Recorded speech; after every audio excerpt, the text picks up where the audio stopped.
Hey YouTube, hey Insta. I'm also live on TikTok. Welcome, welcome, welcome. I know I'm a bit live late. I know I said I'd be 10 minutes, but I had to call a survivor. Miss CHM in the cut. I had to call a survivor that was spilling some tea, chair. Oh my God, the tea that I got is wild. Anyway, that will be coming out tomorrow. I look a mess. But I'm Leah, mega church cult survivor. Spent 18 years in what I thought was a church and it ended up being a cult. And now I come online and I expose their tactics. I expose just everything that they do up in there. And basically, we've been seeing like this trend of like washed up 304s and influencers that are like making this transition into hyper religiosity. Oh, what are my thoughts? Oh, someone's asking what are my thoughts on Hailey.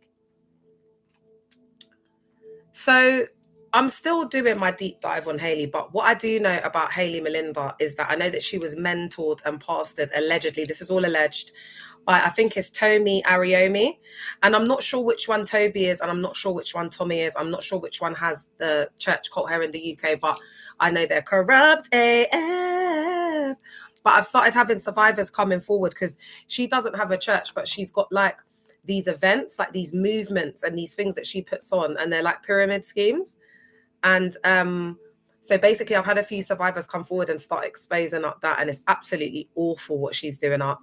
So I don't want to give too much away right now. The content will be coming out, but what has been brought to my attention is that Hailey Melinda is supposed to be a prophetess.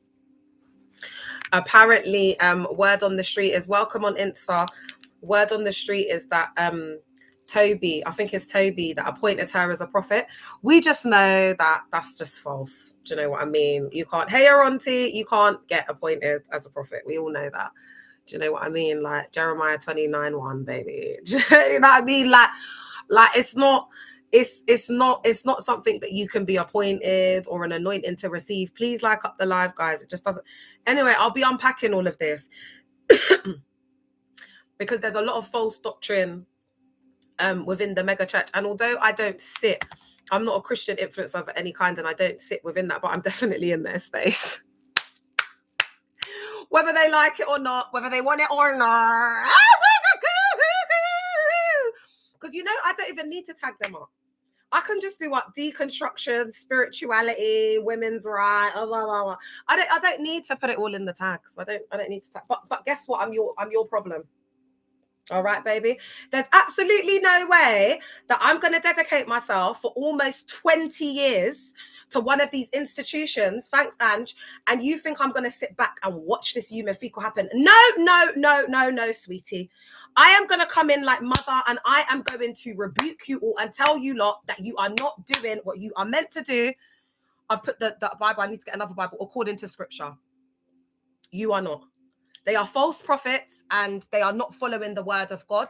That's why I'm not even going to do what I'm doing up with Charles, because you lot don't need to watch me, baby. You lot don't need to watch me. You need to watch yourself, because I'm not claiming to be no Christian. All right. You lot need to watch yourself, and I'm studying everything that you're saying and doing. Is it lining up? Is it adding up according to the word? Because I know my word.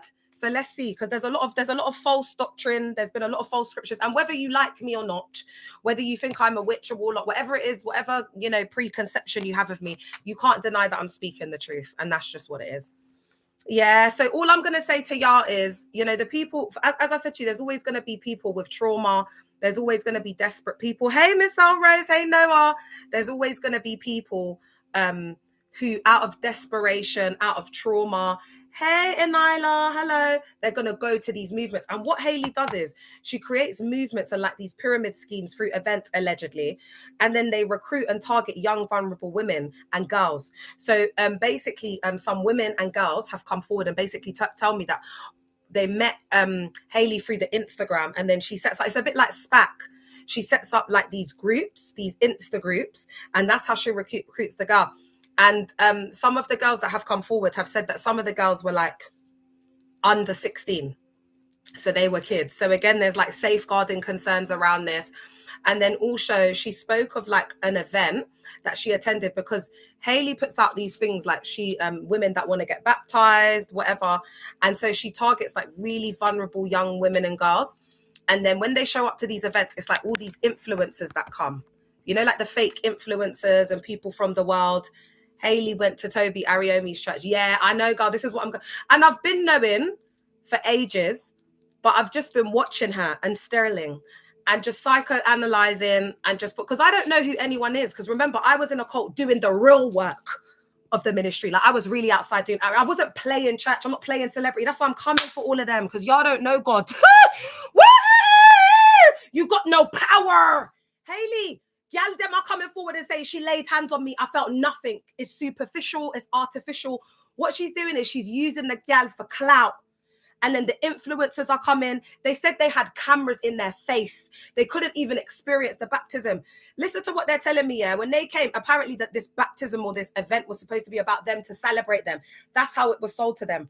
When they get there, they get told to move with their family and friends that they brought to the back of the event. And then all of these influencers came and they sat them at the front. That's what Hayley's on. Yeah. So people have told me that with their own eyes, they've seen Toby appoint Hayley and Sterling as prophets. Yeah. So this is the kind of stuff that we've got going on. So soon what's going to happen is people within Christendom are going to start seeing that I'm trying to protect this rather than break it down, because people need to be aware, especially young vulnerable girls, because what are you doing recruiting young vulnerable girls on Instagram? Did you get their consent? So now I'm going to have to put out I'm going to have to put out a video basically asking if any children under the age of 16 have been recruited through these movements and these events that they do, because I want to find out what safeguarding measures she's got in place. Because, oh, baby, you're going on like you're this, that, and the third. Let's talk about it. What safeguarding things have you got in place, Chair? Did you speak to any parents? This, that, and the third. Because from what I'm hearing, and another thing that the gal told me is when people come to these events, she was like, oh, you got 30 seconds to say your testimony. And then you had to pass it on. And it was like, she said that people were disclosing really personal things, traumatic things of girls eating out of the Great Bowl, DV, all of these different things. And then it was like, just pass on the mic. There was no support. And one thing that they've been saying, hey, Lil Shishi, is that a lot of the young people are getting caught up in the source. There's like this source with this fake celebrity culture. And you've got to understand, this is going to attract a lot of the gal them in certain industries, whatever. And they might be like lukewarm, still go raving, still enjoy the lifestyle, but really believe in God. And these are the I think these are the gal them that where my heart really is, to be honest, because they're so confused and they're so vulnerable and they're so easily manipulated. And I would say that you don't need anyone to mentor you. If you believe in Jesus Christ, who's a better mentor than Christ? Yeah. Would you get in trouble if you failed to recruit somebody in your church? That's a question I've got on there. It would be more like public humiliation, triangulation, comparing me to people, putting me in competition. Oh, Leah, you have been here for 16 years. Jessica has only been here for 7 months and she has a bacenta with 20 people. 20 people. So you have to pray. And it's not about the length of time that you've been here. It is about the anointing. So the public humiliation, the positive and negative reinforcement, the public, the shaming, you know, mentioning people from the pulpit. So although it's not like trouble, it's like they are doing all of this positive and negative reinforcement, the public shame, the humiliation, because that's programming us. If you don't get these souls in here, we are going to compare you. We are going to break you down. We are going to talk about you from the pulpit. And these people think that this is ministry. And then you're going to tell us that this isn't religious psychosis. You're going to tell us, baby girl, that you don't have religious psychosis and unresolved trauma, grief and bereavement, but you are going and taking your backside to these spaces where a man is just standing there for 2 hours straight, just ABUSE-ing you. And you can't even see it as that because it's covered in hyper-religiosity. And then you want to ask why we're having these conversations in 2025.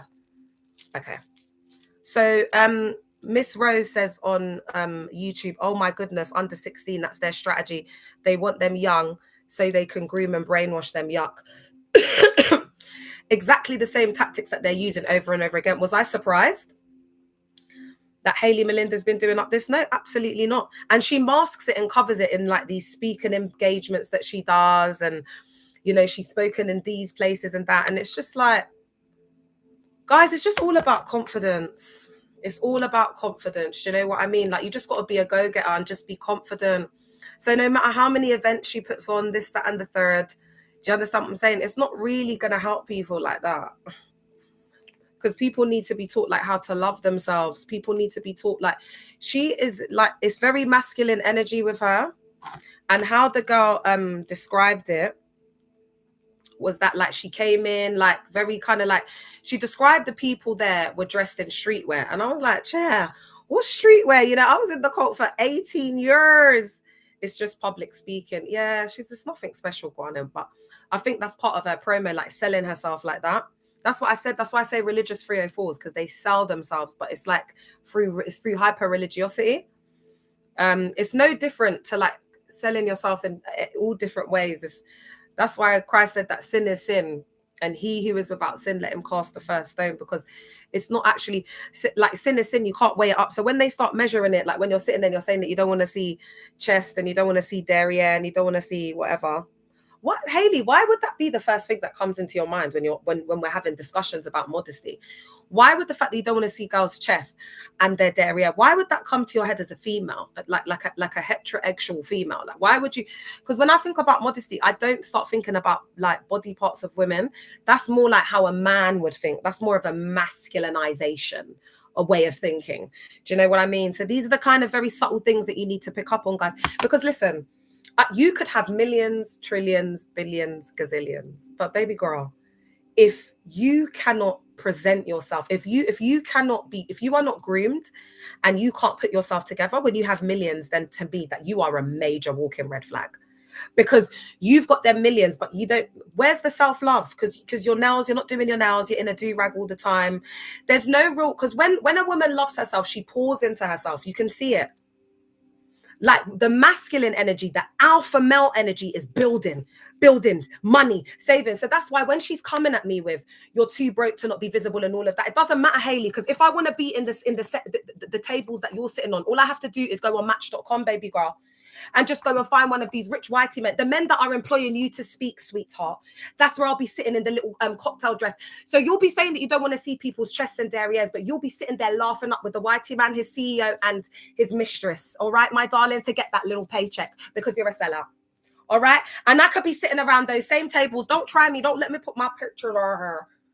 All right, my love. And that's where the issue is. It's the projection and the insecurity and the HATE. Why is it different? You got there through breaking your back and laving out and having to build it. I got there because I'm pretty and I look good and I'm beautiful. And also, I'm almost 40 years old and looking better than a 28-year-old. So what do we do with that? What do we do with that? Because it's like my energy is expensive. I'm a walking bag of money. I don't need to be doing that up, babe. I may not be up now, but that don't matter. Even when I'm not up, baby, that's when I'm more creative. That's when the fashionista, Leah, the fashionista's coming out. Because now I've got to put shit together because I ain't got to go out and buy. So you're seeing creative. Everyone's like, oh my God, Leah, yeah, because I've got to be creative. And I still look better than you 304s. What are you telling me? What are you telling me? Too broke to not be visible. Even with my thrifting secondhand clothes, still looking better than y'all. What are you telling me? What are you telling me, baby girl? What are you telling me? Almost 40 years old with my secondhand fits looking better than you. What are you telling me? What are you telling me? If we were putting a lineup, the young man them that are your age, baby girl, 28 and 29 would be choosing me. What are you telling me? Even though they know that I'm divorced, even though they know I got 2 kids at home, even though they know I'm broke, according to you. Because when a man's blowing out the back, he's not blowing out broke, baby girl. When the man has to come home and look at the gal and wake up to her the next day and the next morning, he's not looking at the bank account, sweetie pie.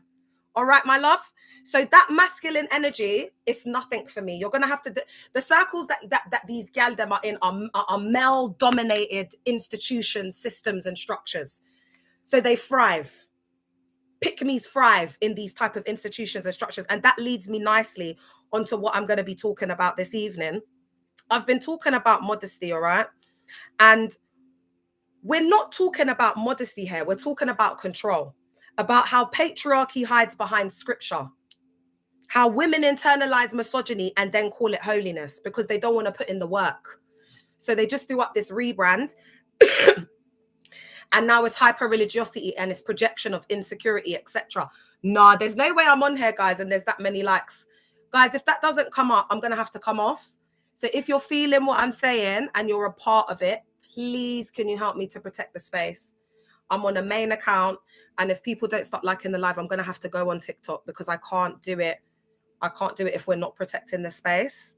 So if I don't see this start coming up, guys, I'm going to have to go. Please, can we make a collective effort to like the live and protect the space, because they come on and they report me. Tonight, we're going to be breaking the spell, naming the lies, reclaiming our fire, and remembering the women who fought so we could even speak today.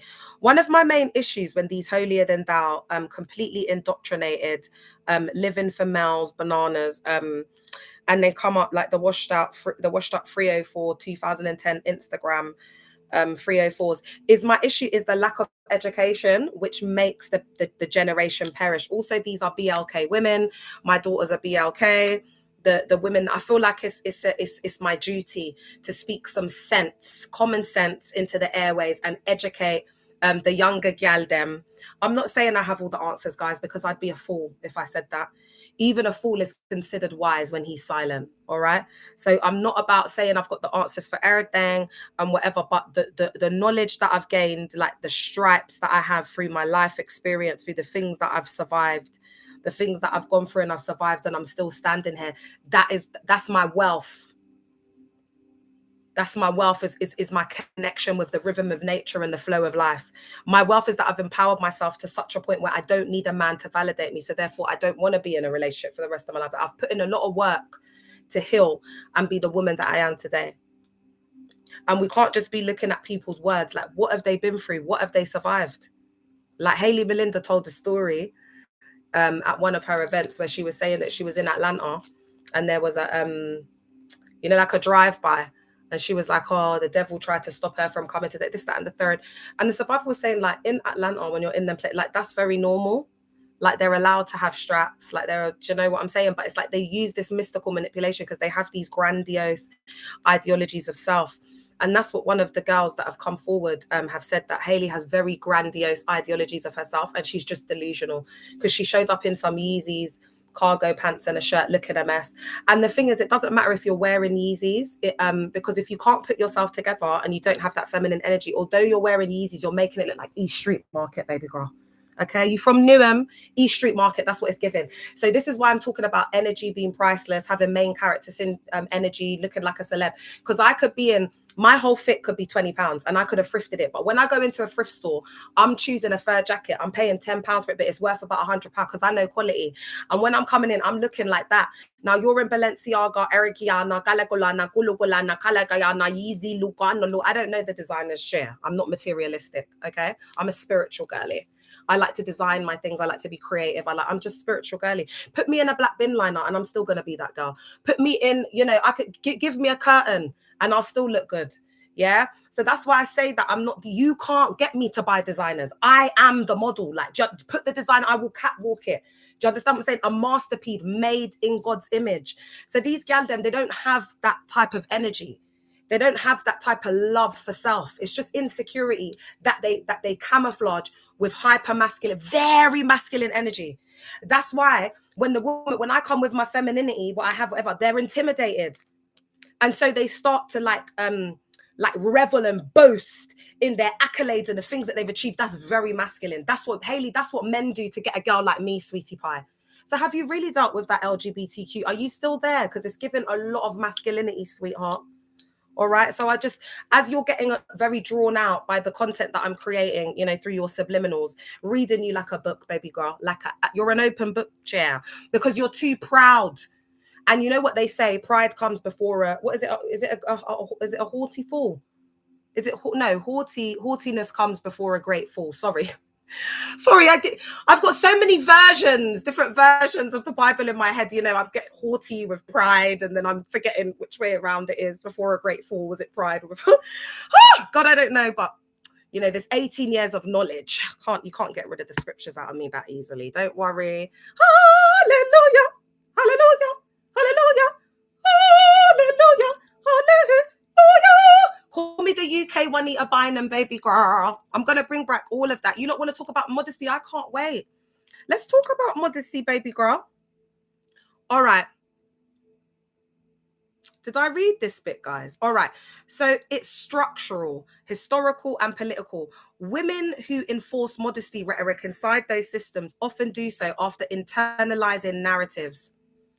In doing so, they recreate the systems that erased women's voices and the centuries of struggle for rights and dignity.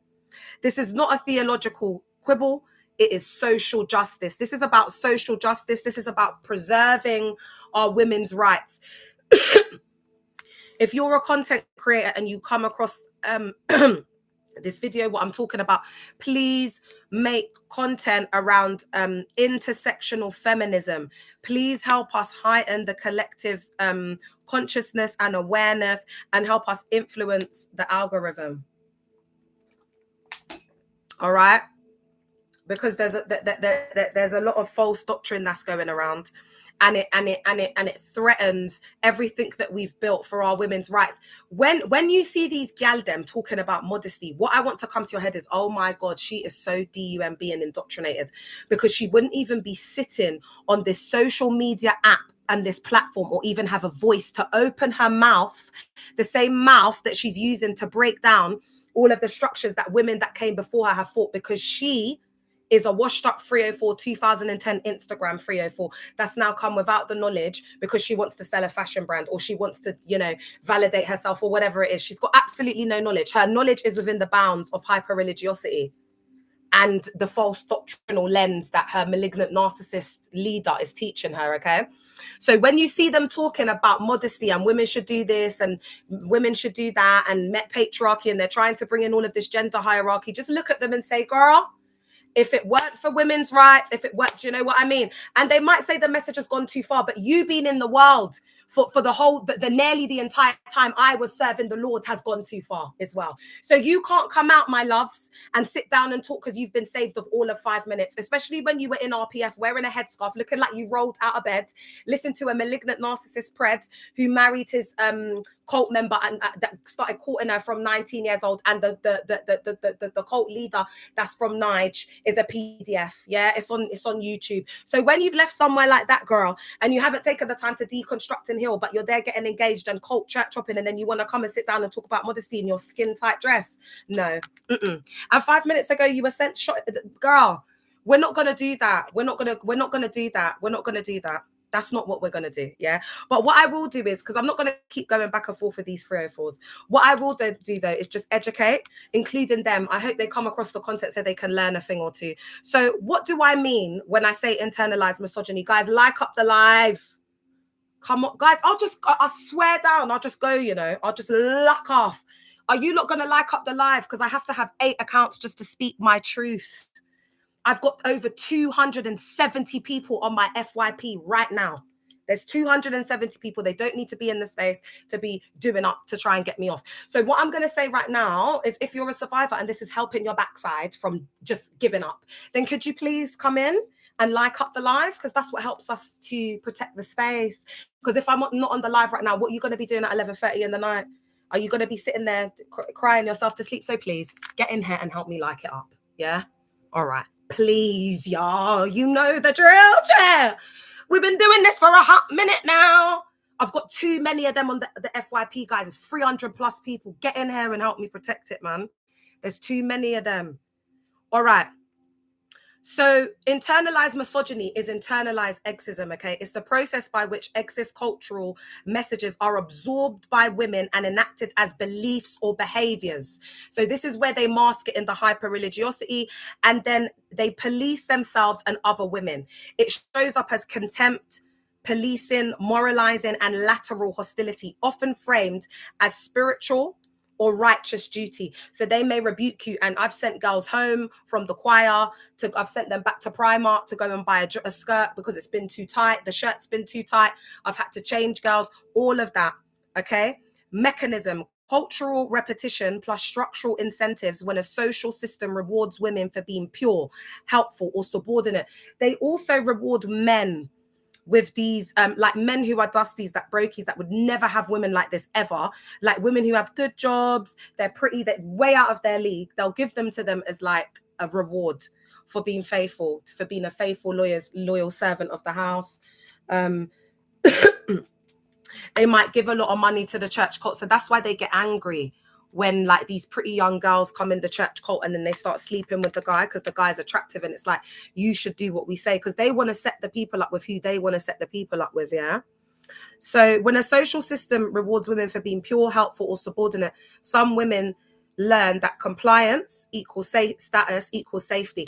And that's why women are like afraid to come out, because it's like there's a certain status that comes with marriage, and it's like if it comes out that they've slept with the pastor, then they're going to be ridiculed. So there's a lot of abuse that gets swept under the rug. There's a lot of women getting rid of, you know, on the DL. And then they what they do is they rise up to become pastors, but they have this in their past. They've not repented. They've been praying for other men, helping them on how to abstain from sexual immorality, but they've been blowing out the back of a pastor and coerced there to get rid of because of how it will look. Yeah. So do you see that there's double standards? So do you see why I get pissed when washed up 304s like Sasha, who come in with not much and then start saying, oh, if you get rid of, like, you're an unaliver. But it's like, baby girl, you're living off crepes, peas, baby. You wouldn't have none of that money if it weren't for crepe, baby girl. There's women who are living in council homes. There's women who are just doing normal 9-to-5s, baby girl. And if they have that baby, they can't even afford to feed the child. Do you get it? So not everyone has the luxury of getting M&S shopping, flying around in their luxury car, living in their luxury mansion that's been paid off. They don't have to worry because they've just used their pretty privilege to just trap a man that's got money. That's, you know what I'm saying? Girl, you can't have had that life, set yourself up, and then come and sit down and want to teach women about modesty and how to abstain from this, that, and the third. You ain't had no struggle. What do you mean? Like, what has this girl learned?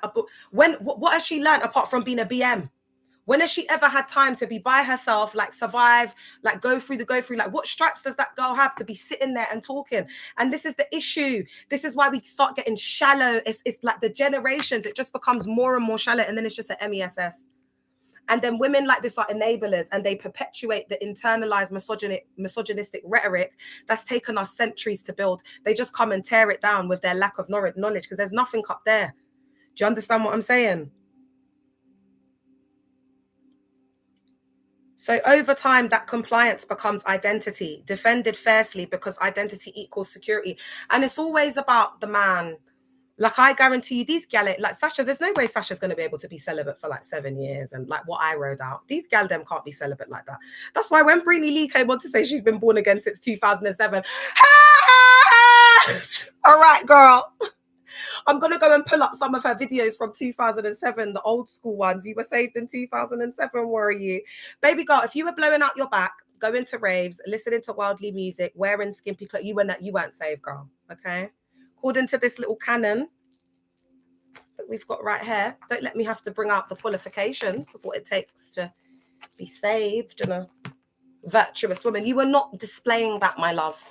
You weren't even displaying that a couple of months ago when you tried to do your comeback and your rebrand and the world rejected you. You were still wearing very tight clothing, my dear. Videos that I can pull up from as little as a couple of months ago, and then you come out trying to rebrand yourself as the first lady, the WOG. We're not buying it, my love. Only the indoctrinated will. But out here, you won't have that support, my love, because people are seeing right through that. All right, let me stay focused. Result.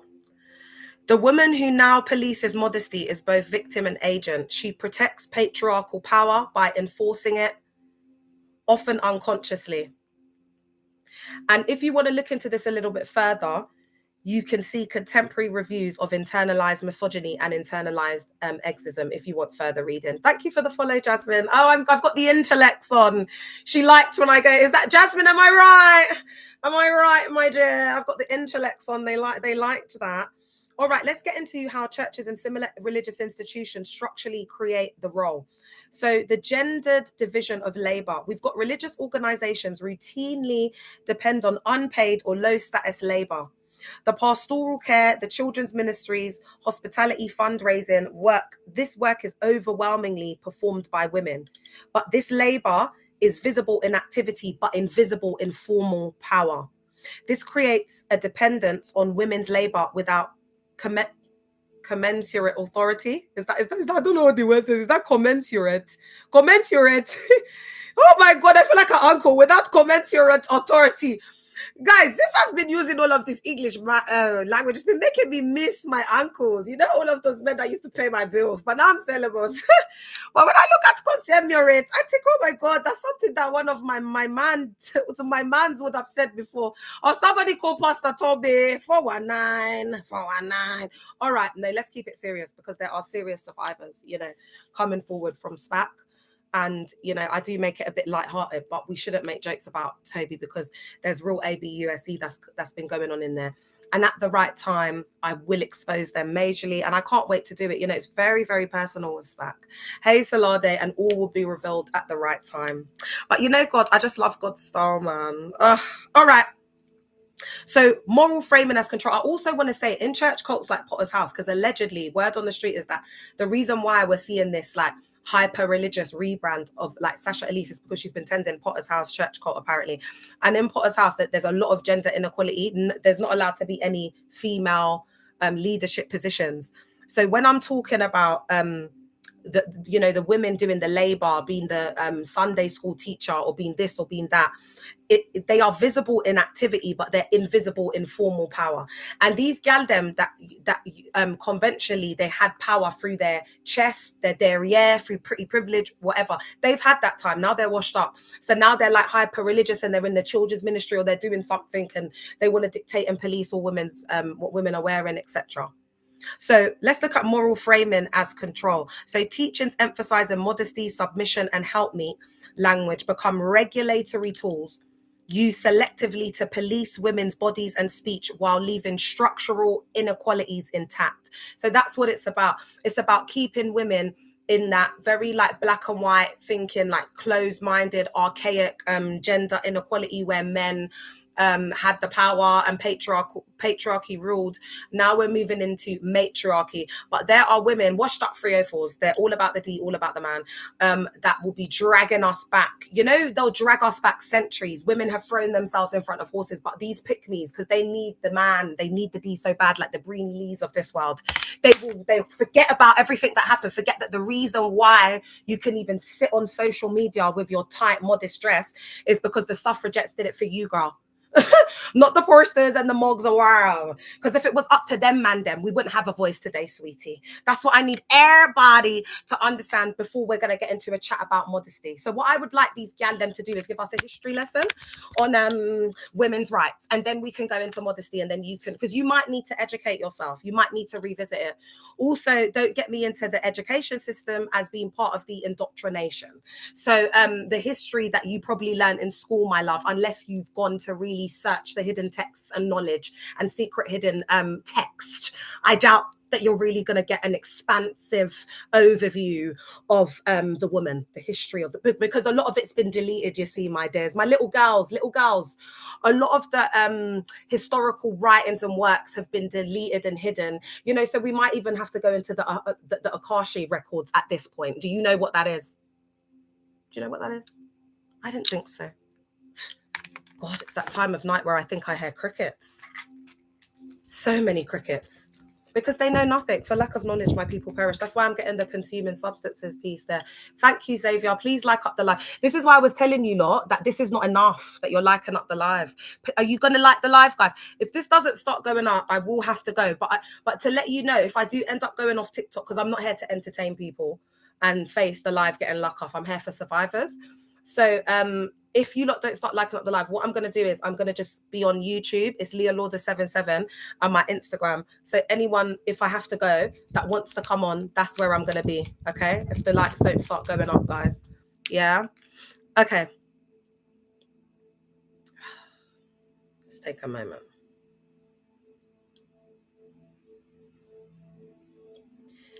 So this is moral rhetoric used as a smokescreen for gendered extraction of labor. Okay. Are we liking the live, guys? Are there survivors on this live? Can you let me know if you're on TikTok and you're a survivor? YouTube says that is so horrible. It requires a lot of bodies to make this kind of wicked scheme work. Yeah. It's the indoctrination. Okay, people are liking it. All right. Let's look at the role reversal in practice. So we're going to look at the women as the machine, men as the face. So reality versus rhetoric. But these like washed up celebrity influencers, they're just gonna treat them like babies, love bomb them, like everyone's gonna be onto them, acting fake. You know how it goes, Jill. Do you know what I mean? Because of the influence. They love it. They love it when they got someone who's the influencer. That's why I think God is raising people up, like in the social media realm. Because historically, like when you're in these settings, you're just wrapped up in it. You're severely indoctrinated. You're in a self-sealing system. You don't even really want to get on the internet. You're just in a zone. But because now this is the main way of connecting with people, it's going to be interesting in this time. I would love to sit down with like a cult expert like Stephen Hassan and just say to him, if I could ask him any question right now, do you know what the question would be? Like, how do you think like these cults, these high control groups are going to change their tactics? Because when you look at his bite model, it's all about controlling them, a certain authoritarian control through their behavior, information, thought, and emotions. And one of the big ones is information control, really controlling that stream and flow of information, you know, propaganda, black and white rhetorics. And historically, they've been able to do it because we haven't had instant information. Now we're in the age of Aquarius, the age of truth. There's no escaping it. Even at work, people are talking about all the different things that are going on, and it's instant like information, instant updates. So how are they going to manage that? How are they going to stop people from getting that flow of information when they need the internet as a tool to survive? Because when you look at cult psycho ed, we know that recruitment is the lifeblood of the cult. Recruitment is the blood that flows through the very veins of the cult. So without that flow of blood, without the recruitment and that flow of that constant recruitment of people coming in and out, these spaces just won't survive. Because as Noah's saying on YouTube, that these systems and structures, it requires a lot of bodies to make this kind of wicked scheme work. And he's absolutely right. Because when I say to you guys, like, I believe that's why God placed me in the cult I was in. Because although I weren't like in Ghana and the headquarters and seeing behind the scenes at that high level, I didn't need to be, because the exposure from being there for so long and understanding the systems and the networks and that's really what needs to be understood. And the higher you go up, the more you become like a bottom bee for the cult leader. So you're not really like learning, you're more like learning on the go. But when you have to keep proving yourself, like what I went through, and you get knocked down and you got to prove yourself and get back up, and I had to learn the scriptures more. And I because I was pretty, it's like pretty girls get, unless you've got like fame and influence, you're coming in like that. But as the time went on, my fame and influence went in it. So that's when these people start to realize it, like when they get really washed up, then they see, because the sashes and the breenies and whatever, they're still relevant. But as the time goes on, there'll be new ones that will come up, and then they'll see that they're discarded when they're not wanted. They'll see in time. But I have to create awareness now for the people who like are a bit on the fence or not really sure. Because one thing that the girl did tell me, and I was a bit like, oh, I felt a bit bad because I was supposed to do, but then I thought to myself, I'm not going to feel bad because I'm just doing this on my own and through my healing, and I can only do the content that I can. But she said that after the experience with Hayley, she then went to go and like search her on TikTok, because she'd been following me for a while, and she thought that Hayley was all right because I didn't do any content on her. Oh, can you imagine? So I was thinking to myself, if I'd done, but Pete, the thing is, Rig Nation survivors were sending me stuff about Hayley. They were, but it was just such a MESS. I just took one look at them and it just triggered me so much, because you can clearly see what this is here, what Sterling is. Did they make you start at the center in these things? Ooh, I think you're currently in there. You're currently in there, ain't you, boo-boo? So you trying to ask me how they recruit you into the basanas, ain't you, darling?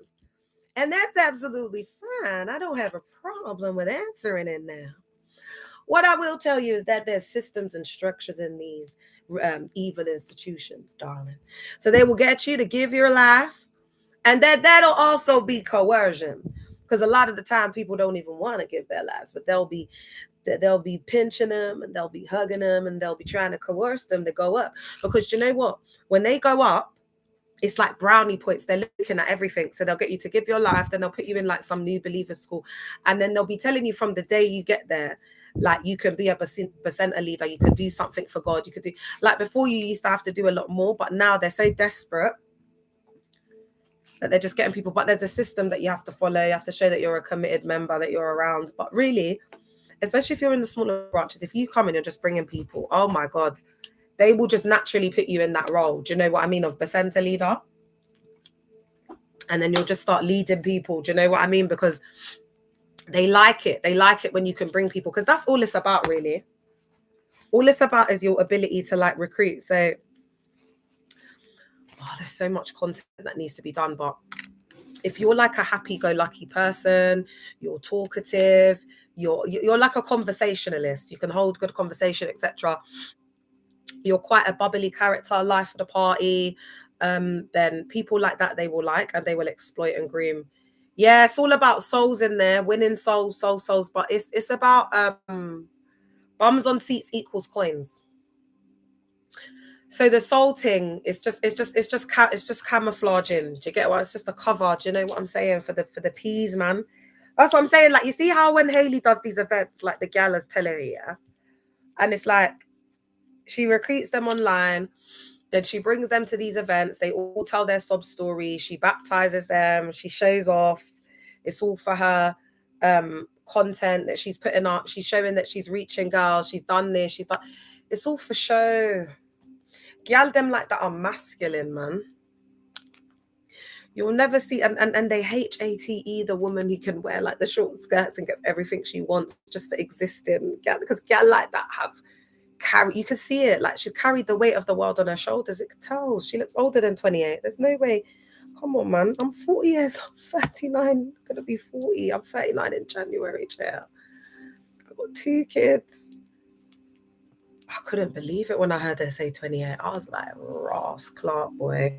It's just giving second gen, you know, same cycle. Same. It's sad. It's sad because if she looks like this now, how's she going to look at when she's 40? When she's my age? That's it. When she's 40, that's going to be like 28, 30. That's going to be a good, what's that, 12 years? That's another 12 years on you, girl. I wouldn't talk so quick about me, babes. Because I've been married, I've had kids, I'm coming into my 40s now. Do you know, I wouldn't do that. And I'm not afraid of like aging and getting old. And do you know what I mean? I see it more as growth, it's wisdom. Because the older woman, they've demonized the older woman, because the older woman becomes the wise woman. That's when we get the wisdom. And I'm sorry that you cannot get that type of, there's a wisdom that comes with age. I'm sure there's a scripture like that in the Bible. There is about gray hairs and the wisdom and all of that. There's a wisdom that comes with getting them gray hairs. Like, I remember when I first started seeing my gray hairs, like, wow. And that's when I sat back and I said, and that's why I said with the gal them, take what resonates and leave what doesn't.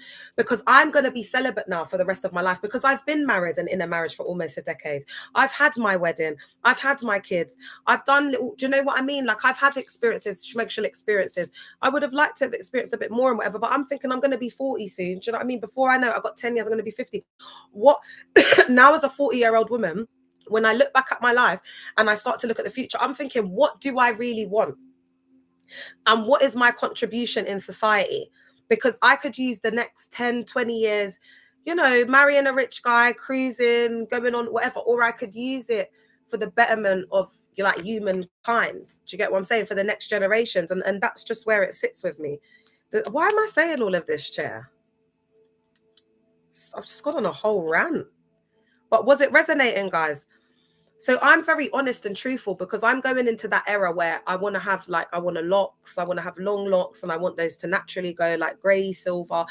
I want to be like that beautiful, older, wiser woman that when I walk into a place, like my aura speaks.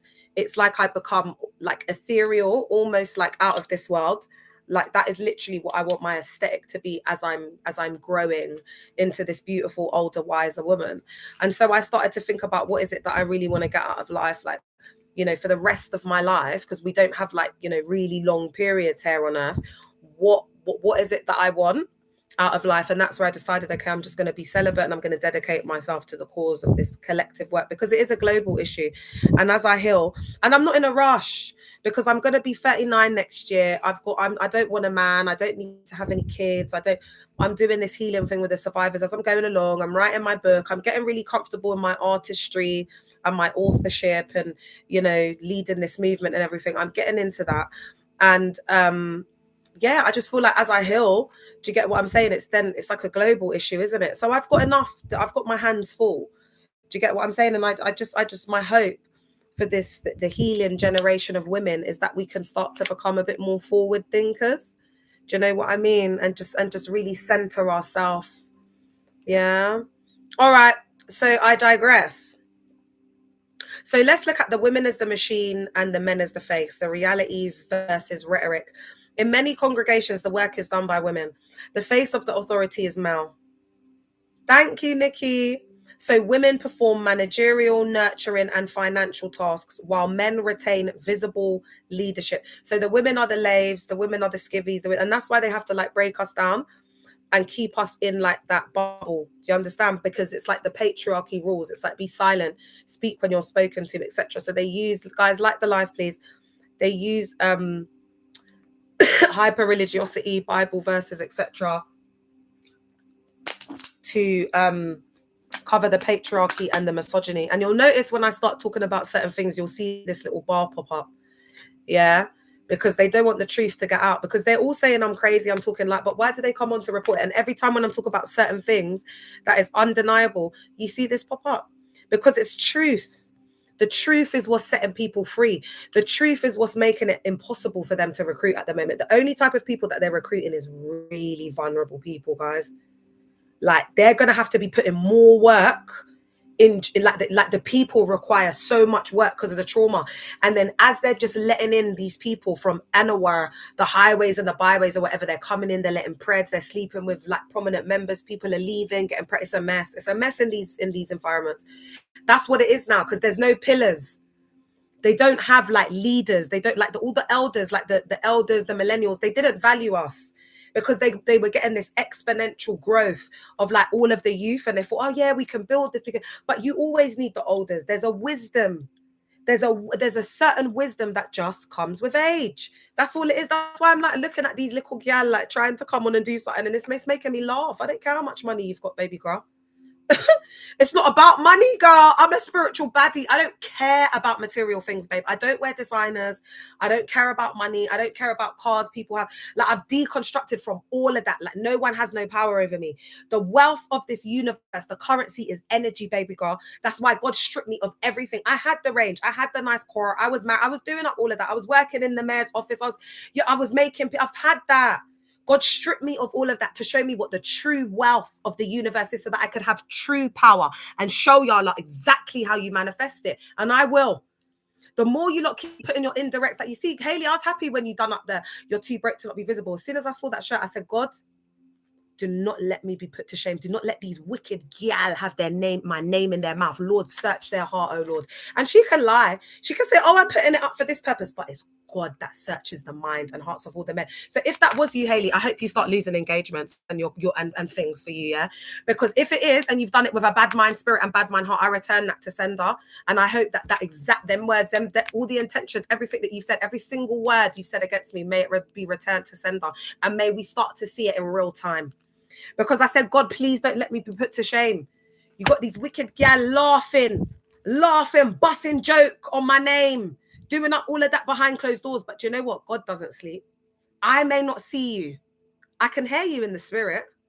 That's why there's certain content that I put out, and they must be thinking, oh my God, how does she know what we're thinking? Yeah, because God reveals it to me. That's why. God reveals it to me. There's that scripture. Remember when Christ said, how would he know it unless it had been revealed to him by the Son of Man? And he was able to read the minds. Reading minds, that's a standard gift. That's why I said to you, these people don't have no power, because they've demonized a lot of things. And then the Porces and the Mogs are doing up illegal practice. It's dark practices. It's black magic. It's occult practices. That's why I'm saying you lot need to understand about the universe. You need everybody who's come out of these church cults, I advise that you look into magic with a K. MAGICK, not to go and start doing up magic, just so you can see, get a metaphysical understanding, guys, because that's what they're operating in, within the metaphysical dimensions. All right. And that is the metaphysics, the psychology. So that's why I'm breaking it. Do you understand what I'm saying? Because when I go into metaphysics, they get exposed. So thank God for the mystics and the psychologists and the people that are in metaphysics and neuroscience, so that we've been able to dismantle the hyper religiosity and the lies. Hey, Spice, because it's all lies, and that's why they demonize knowledge. And then for lack of knowledge, my people perish. And that's why they're on the path, the wide path. It doesn't matter about money. Baby girl, money is not evidence that God is walking with you. Money is not evidence that God is by your side, babe. Money is not, it's not evidence. Money it's a social construct. Listen, I need all of the fake Christian celebrity influencers to understand. If you're going to try and come with that masculine alpha male energy, 304 pick-me's, trying to show your accolades and your wealth, it don't mean ish. It's all human fecal matter to me. Kings and kingdoms will all fade away, but there's something about that name. Don't play with me. Kings and kingdoms will fade away, baby girl. Do you think I care? When you unalive 304 and I unalive, you ain't taking none of them accolades and whatever. I'll meet you on the other side. What are you telling me? What did you build here? What did you build here? Did you build wisdom? Did you build knowledge? Did you build your spirit, man? Or did you did you build your belly and your kingdom and your income? Okay. Don't start with me, girl. I'm not the blood clot one, Hayley Melinda. I'm not the one, girl. Call me mother. I'm not the one, girl. You don't want to enter this chat, baby girl. I'd really think about the things that you're saying and doing indirectly, because I'd be reading people's minds outside in these streets. So careful. Careful what you gal them are saying behind closed doors and whatnot when you're having your little coven. They're like a little coven. You know, Nissy T, they all got their little clique. Nissy T, that potato head shaped one. I can't remember her name. She does that podcast with another gal that's very butch, like an American football player. Then there's a next one. It's just a whole load of pick-me's, like insecure gal them. Do you know what I mean? I just look upon them and I say, I ain't got time and energy for this. The only reason why I started talking about these gal them was because it was becoming too much. If I was to sit here and talk about all of them and say, Emmy, I says, do you know how much gal them are outside in these online streets doing this up? Trying to make a quick buck off the Holy Bible. Do you know what? Are you all right? Oh, Miss Alray said, don't let them get to you, Queen. They're ignorant. It's true, my love. All right, I got something highlighted in here. Thanks for the follow, SJ. So the Bible reading of this evening for 1 Corinthians. If you don't want to be rebuked, how will the Lord come and save you? If you cannot take the instruction of the Holy Bible and the word, then what? Then what? So let's read, because we all know when we bring the Bible into it and we read, we all know that we could say whatever. We could say whatever we want, whatever you like, as long as we just love the Holy Bible. You can say whatever you want. All right, let's get into it. 1 Corinthians, the reading of tonight is 1 Corinthians 15:54. I don't know, but I do really love the Bible, though. I love the Bible. Hey girl. So when this corruptible has put on incorruption, and this mortal has put on immortality, then shall be brought to pass the saying that is written, death is swallowed up in victory. O death, where is your sting? O Hades, where is your victory? The sting of death is sin, and the strength of sin, the sting of death is sin, and the strength of sin is the law. Wow. And you know, when they're talking about this as well, it's a spiritual unalivement, you know. It's not a physical unalivement, but because everything's external to them and they're very superficial and everything's like artificial, they only operate within the 3D realm, which is your senses, what you can feel, touch, smell. That's why they can't decode the Bible. That's why they can't explain the parables. That's why they can't, like, I could break down this verse, but I'm not going to. because you have to awaken. There's like a process that you have to go through. And that's why Christ was saying things like, unless it be revealed to you through the Holy Spirit and things like that, because there's a process that you have to go through to be like awakened, to be on like a certain vibration, to understand the parables and the teachings. But it comes from as a result of like obedience through the things that you've suffered, but not obedience in the way that you think. Because a lot of these pick-me's, if they were being obedient to God, they would leave the husband that psychologically and emotionally abuses them and leeches off them. Oh, babe. Oh, sorry, Becca. I've been through so much. My daughter's had tonsillitis. Hey, Nigra. Sorry, I haven't forgotten about you. Message me, my love. I've just been going through a lot with my daughter and my car situation, but message me. Once things calm down, we'll meet. Sorry, my love. I haven't. Oh, I know you do, but you didn't know, innit? But thank you, my love. I haven't forgotten about you. Not ever. But thanks be to God who gives us the victory through our Lord Jesus Christ. Therefore, my beloved brethren, oh my God, this is my favorite scripture. I forgot this was her. This is why I've be steadfast, immovable, always abounding in the work of the Lord. Therefore, my beloved brethren, be steadfast, immovable, always abounding in the work of the Lord, knowing that your labor in the Lord is not in vain. There's many different scriptures, but this used to be like whenever you'd get like cold feet, or you'd be like saying, oh, Pastor, I can't do it anymore. I feel like I need to go and get my back blown out. I'm so alone. Then he'll come to you and he'll be like, therefore, my beloved brethren, be steadfast. That's what Reverend Edmund, he used to come up to me and he used to be like, be steadfast, immovable, always abounding in the work of the Lord. Like, that's why I know that scripture. There's certain scriptures they just used to bang out, chair. They used to rinse them no matter how long you're out of the fold, boy. But these celeb gal them, these celeb Christian gal, like they're like the Tobys and the Tommies. These man them are magicians. They've got no power. It's not about the views. It's not about how many people you got. It's not about, I don't watch that, baby girl. We're getting into the 5 dimensions. We're getting into vibrations. We're getting into quantum mechanics and physics now, baby girl. That's where we are. We're talking about the biopsychosocial lens on fit. Like, you can't step into this chat, baby. You need like another 12 to 20 years. And that's it. And that's if you come to the realization that you're in a cult and you're actually on the other side. It takes a lot of unpacking. Most people can't get to this point. People, because it mads up your head. Are you all right? Everything you thought was the truth.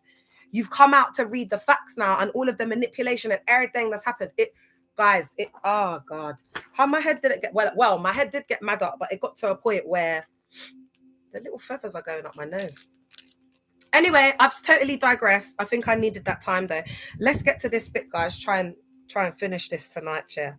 All right, so back to the role reversal, the women as the machine and the men as the face. That's why the men become passenger princesses and pretty boy, because they end up marrying like a provider, an alpha male. But it's a woman, so an alpha female, and the men are not strong. A lot of the men in there, they've experienced enmeshment, they've had their dad on paper, but not in real life.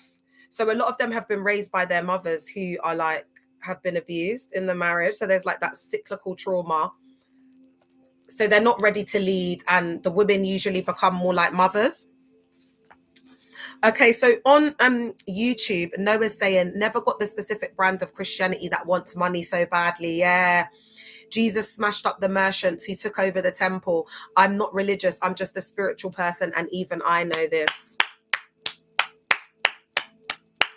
Yeah. But the thing is, Noah, the people who aren't as religious and are more spiritual, they tend to have more of a deeper understanding and knowledge around the holy texts and verses. And also because we're not biased and have a one kind of sided lens, we do, and this is what I'm loving. I never thought that I would attract all of these intelligent, great thinkers, like people who are like scholars. They're just knowledge seekers. Like, people like us, the great thinkers, we don't use the internet for entertainment purposes or value. We use the internet to find out about so many different things, knowledge. We really do see it as the internet is like another dimension of this metaphysical plane that we're in. Okay. And so it's like we're seeing this virtual reality, which is another dimension. It's the virtual world. So there's got to be other dimensions. And this is why, as we're going into this new age, there's going to be a lot of truths revealed. A lot of truths revealed. There's a lot happening astrologically to help us understand that these times that we are in are truly like, it's like when you look at the past astrology, and then you look at the historical patterns when like revolutions have happened and, civil wars that have led to revolutions and this, that, and the third. A lot of that astrologically is aligning with the past astrological historical patterns. Is this making sense, guys? And this is what gives me hope and strength to, you know, believe in a brighter, better day. And it is a brighter and better day because there's a shift in collective consciousness. Do you know what I mean? Like before, there wouldn't have been anyone like me speaking out. So we've got to focus, you know. All right. So women perform managerial, nurturing, and financial tasks while men retain visible leadership and the cultural symbol of the headship. So they're kind of like, they're just there for decoration, really. That lived role reversal forces women into masculine modes of action, organization, decision making, because they might be like that in the church, but not like that at home. Emotionally unintelligent, emotionally unavailable, not wanting to show up, not wanting to provide, not wanting to lead. Most of these men, they're not even at the house. That's why PKs just end up the most unstable, because their mums and dads have just given everything to the ministry and just completely abandoned and neglected their child's needs, all for the sacrifice of the ministry, though. But I thought, isn't your first ministry your home, Bishop? Shouldn't you be of good character? Shouldn't your children should I can't remember the exact scripture, but if I just paraphrase it, they should submit. We should be able to see that you can lead a home. Like Bishop Dag, you know, his son allegedly unalived himself, so I don't think that's leading. And the younger, both of his kids, allegedly, the eldest one, I forget if it's Danielle or Paula, was 304 in herself in Ghana. So I mean, when we look at that, and then obviously Joshua with his, you know, heydays here and the, you know, it hasn't been the best example. Yeah, and then there's also the allegations of Ida and her pred behavior with Saki's son that she took advantage of when he was 12 years old. So I just struggle. There's a lot of contradictions, all right? So that lived role reversal forces women into masculine modes of action, while men sometimes retreat from emotional labor. Energetic consequences. The system manufactures an imbalance. The woman becomes agentic, but not authorized. The man becomes a symbolic head. So again, it's just like having the title. That's why a lot of these men, like a good example is Nia Cerise and Timothy Bayonne. Yeah, so again, you could just see with that, he's like a handbag. Do you know what I mean? He follows her around to her events. Like people don't really know him like that. So he's symbolic of having that head, because for her to be a prophetess and be seen, like to be accepted by the patriarchal male dominated systems and structures, please like the live, she's got to have it again. It's that status. It gives her a status. It shows that she's submissive. It shows that she can be in this leadership position. But when she goes home, she is controlled by a man, because there's that demonization of women, you know, needing leadership and being ahead because they're accountable for the fall of man. There's a lot of human fecal matter that the women fall for. And these are the women that have grown up in this. Do you understand what I'm saying? Like, and they just internalize EVIL, so they never truly love themselves. That's why a lot of the time the men just leech off them. Like you can see with Nia Cerise and Timothy what it is. It's as clear as day. I've had people who have gone to their events and been like, he's given feminine, he carries her bag and he likes to try and make himself seen and stuff because he's there for the clout. Off his own back, he would never be in them circles. No one knows about Timothy. It's through Nia. He's an opportunist. He's a clout chaser. He came up off the back of her. But that's what these guys do. That's what these guys do, the opportunists. All right. Because there's big money. They'd marry a girl that they're not really attracted to. Do you know what I mean? And a lot of them, they've had like their times, like they 304'd themselves in the world. So now they just see it as like it's like their pension. Like they'll settle down with one of these these prophetess or whatever, because they make money like within Christian dominance. So these men don't really need to do nothing. And then they just have like their churches, especially with the prophetesses, they'll give the man like most of the free range in the church, because that's where the woman gets to do her fake like humility. Oh, like he's the man in the church, you know, and they overdo it, and so the churches don't ever really work or flourish because everyone comes for the girl, but she wants to put her husband as this big trophy because it's like that male validation, because he's emasculated. Because it doesn't matter how they try to sell it. If you go somewhere, you're an alpha female. If everyone's there to watch you, and it needs to take a really strong man to like Papoose. You got to be like Papoose. Do you not know Papoose? He's going out with a female boxer. Papoose loves his masculine women, innit? Remy, and then what's her name? Is it Cassandra? Papoose, do you lot know Papoose? Let's see if you lot are really with it. Are you lot really with it? Who knows about Papoose? I'm showing my age now, innit? But I think the gal there that he's dealing with is in her 28s, her 20s or something. The boxer gal, innit? I'm sure she is, chair. You lot, I'm not going to lie, me with my disabled self, I would have been saying, let's do a charity boxing match, but my brother's locked up. They won't let him out now because he's the MMA fighter. Before I could just be like, bro, come, like, I need to train with you. I can't be training like that. I need to be in full form. All right. Okay. So the man becomes the symbolic head. So we're going to fake it till we make it. He's there for decoration. He's there because of the gender inequality and the hierarchy. He's there because a woman is not going to be truly seen as a submissive woman that they can take seriously within the patriarchal, hierarchical structures. Okay. So this mismatch breeds emotional insecurity, resentment, and the search for external validation, which can come in the form of emotional affairs, infidelity, or withdrawal. That's why your man don't want to talk to you, baby girl. That's why he ain't touched you in months. The cycle feeds itself. Why pick-me behavior becomes weaponized modesty. The pick-me logic. So the pick-me's think that to secure status in a patriarchal setting, some women adopt visible pieties, public modesty, moral policing that signal their loyalty to male power. Again, these gal them want to be seen because they're all for male validation. They're pick-me's. So they're talking about covering themselves, but that's only because they need to cover themselves to get a husband now, because they can't be 304ing like how they were now, that and then they got to be the most modest one because they've worn all the tight things. They're washed up now. Do you know what I'm saying? Their mental, their nervous system is all messed up. Like Sasha's all messed up from baby daddy number 2. She got, because you've got to look at her trauma, the stuff that happened with Crep, then that broke her down, and she's gone and got pregnant immediately after. That guys probably don't want her. Do you understand what I'm saying? So again, it's that breakdown. It's like, so now we've just got these washed up 304s like talking human fecal matter, and then the cycle perpetuates and it continues. And then we've got like gal that's like done everything and anyone with any who, anywhere, and then they're coming on when they've done that up and they're trying to influence young gal them and virgins and things like that. So for me, and then as well, I feel like the Sashas, it's like, has the grace message gone too far? Like, when will the grace message go too far? Because, you know, you've got women. Do you remember when that woman, she went viral, she got about 1 million views, yeah?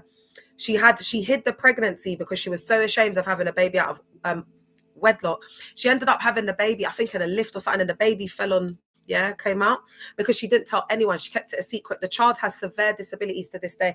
And she spoke about it, how EVIL, the setting was.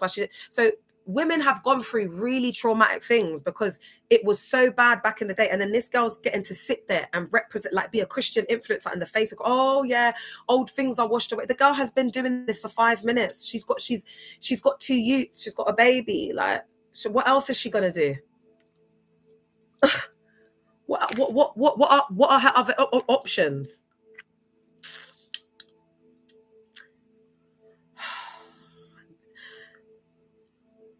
This is performed virtue as currency. Virtue equals acceptance equals voice. Weaponization. So modesty framed as holiness becomes a disciplinary norm. It's used to silence other women. And this is why they can brush like ABUSC under the rug, under the carpet. It's because of this modesty, purity culture that has led to a lot of the SA and the grape and the ABUSC in the church cult. But these gal them, they won't see it. They don't want to talk about it because they don't talk about it in these settings. It's like, it's not happening. You're EVIL. You're from the devil. You're a sinner. They're talking about me being a sinner because I wear little dresses and have my bust and my derriere out. But I'm talking about women getting essayed the great to the church setting. But I'm the devil and I'm the wicked one. Oh, come on. Come on, ladies. Stop chasing after the bananas. Come on. Stop it. Stop being such a pick-me, man. Give us a break. The very language. So again, it's used to silence other women, shaming outfit, shaming sexuality, policing language. The very language of modesty, which could mean dignity, is turned into a tool of surveillance. Oh, that is AI. That's doing that up. All right. So do you see how they start to surveil? There's the surveillance, there's policing. It's just like, and it's got nothing to do with the clothes. Do you know what I'm saying? Oh God, I'm tired. I'm absolutely exhausted. To all of the woke people, I'm absolutely exhausted trying to raise this higher consciousness. Oh my God. I feel like I'm carrying all of these church cult people and I'm not even showing, you know, like Cardi B. Ooh, I've been carrying these 304s. You can't tell I'm showing. What's the lyric about her showing? That's a hard bar. You're all right. I love me a bit of Cardi. They settle down with the wifey material. This is why now, because there's been this shift, like women have been able to get like the status out of like being this wife and have been a fiance, and now women are looking at them like, ooh, sure you're making the right decision, girl. You sure you want to go through with that, man? You sure? Do you know what I mean? Like, you just here having some babies and getting engaged, man. But that's why we need to change the narrative, because it's not that I want there to be a point where it becomes popular again and women are marrying and women are, but for now we need to break down these systems, because the men are too full of themselves, they're too entitled, the women have lost their power, we've been used and abused for so many years, like through the patriarchal misogynistic doctrine, and it's like we're gonna have to wait for these 304s to learn, like they're gonna need like another 15 years at least to really see life.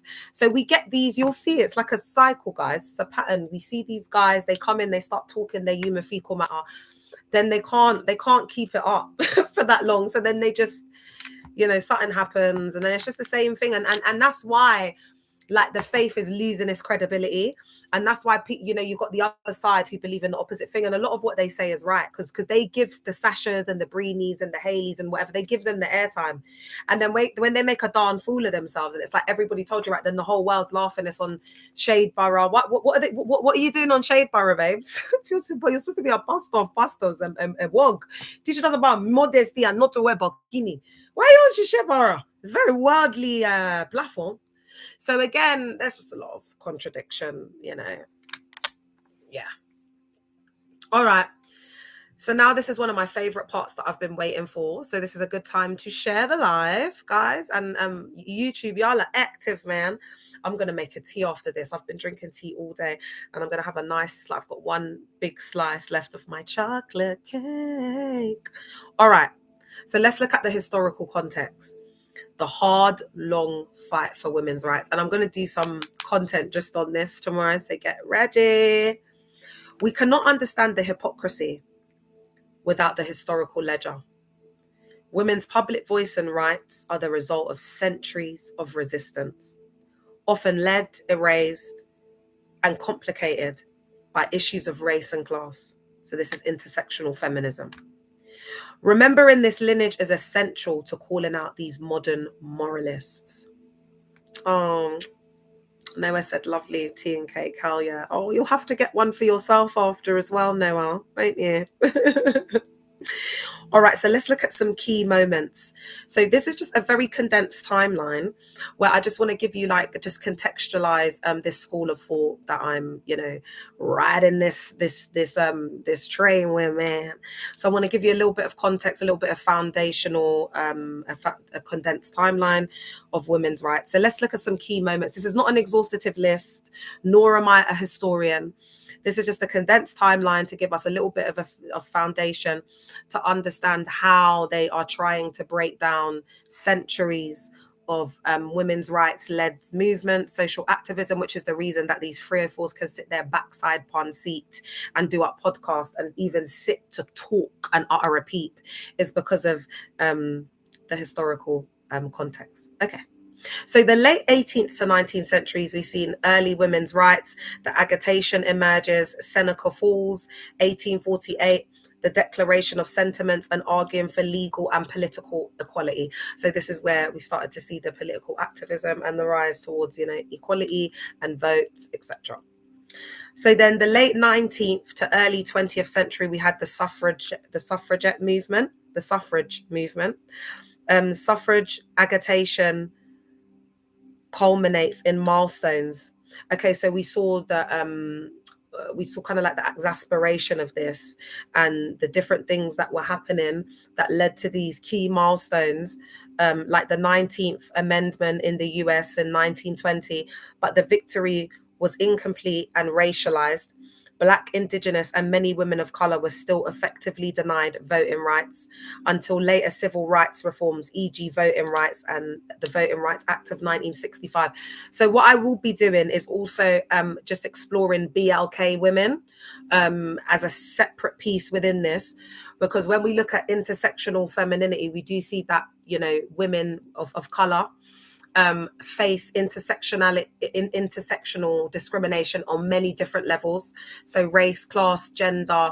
And that's why like women like Hayley, like when she, because she was LGBTQ before, now that she's like, you know, married and she's this prophetess and she's kind of escaped that. Do you know what I mean? They see it as like a curse, but it's just intersectional feminism that was created by man through misogynistic patriarchal social constructs to make you hate yourself.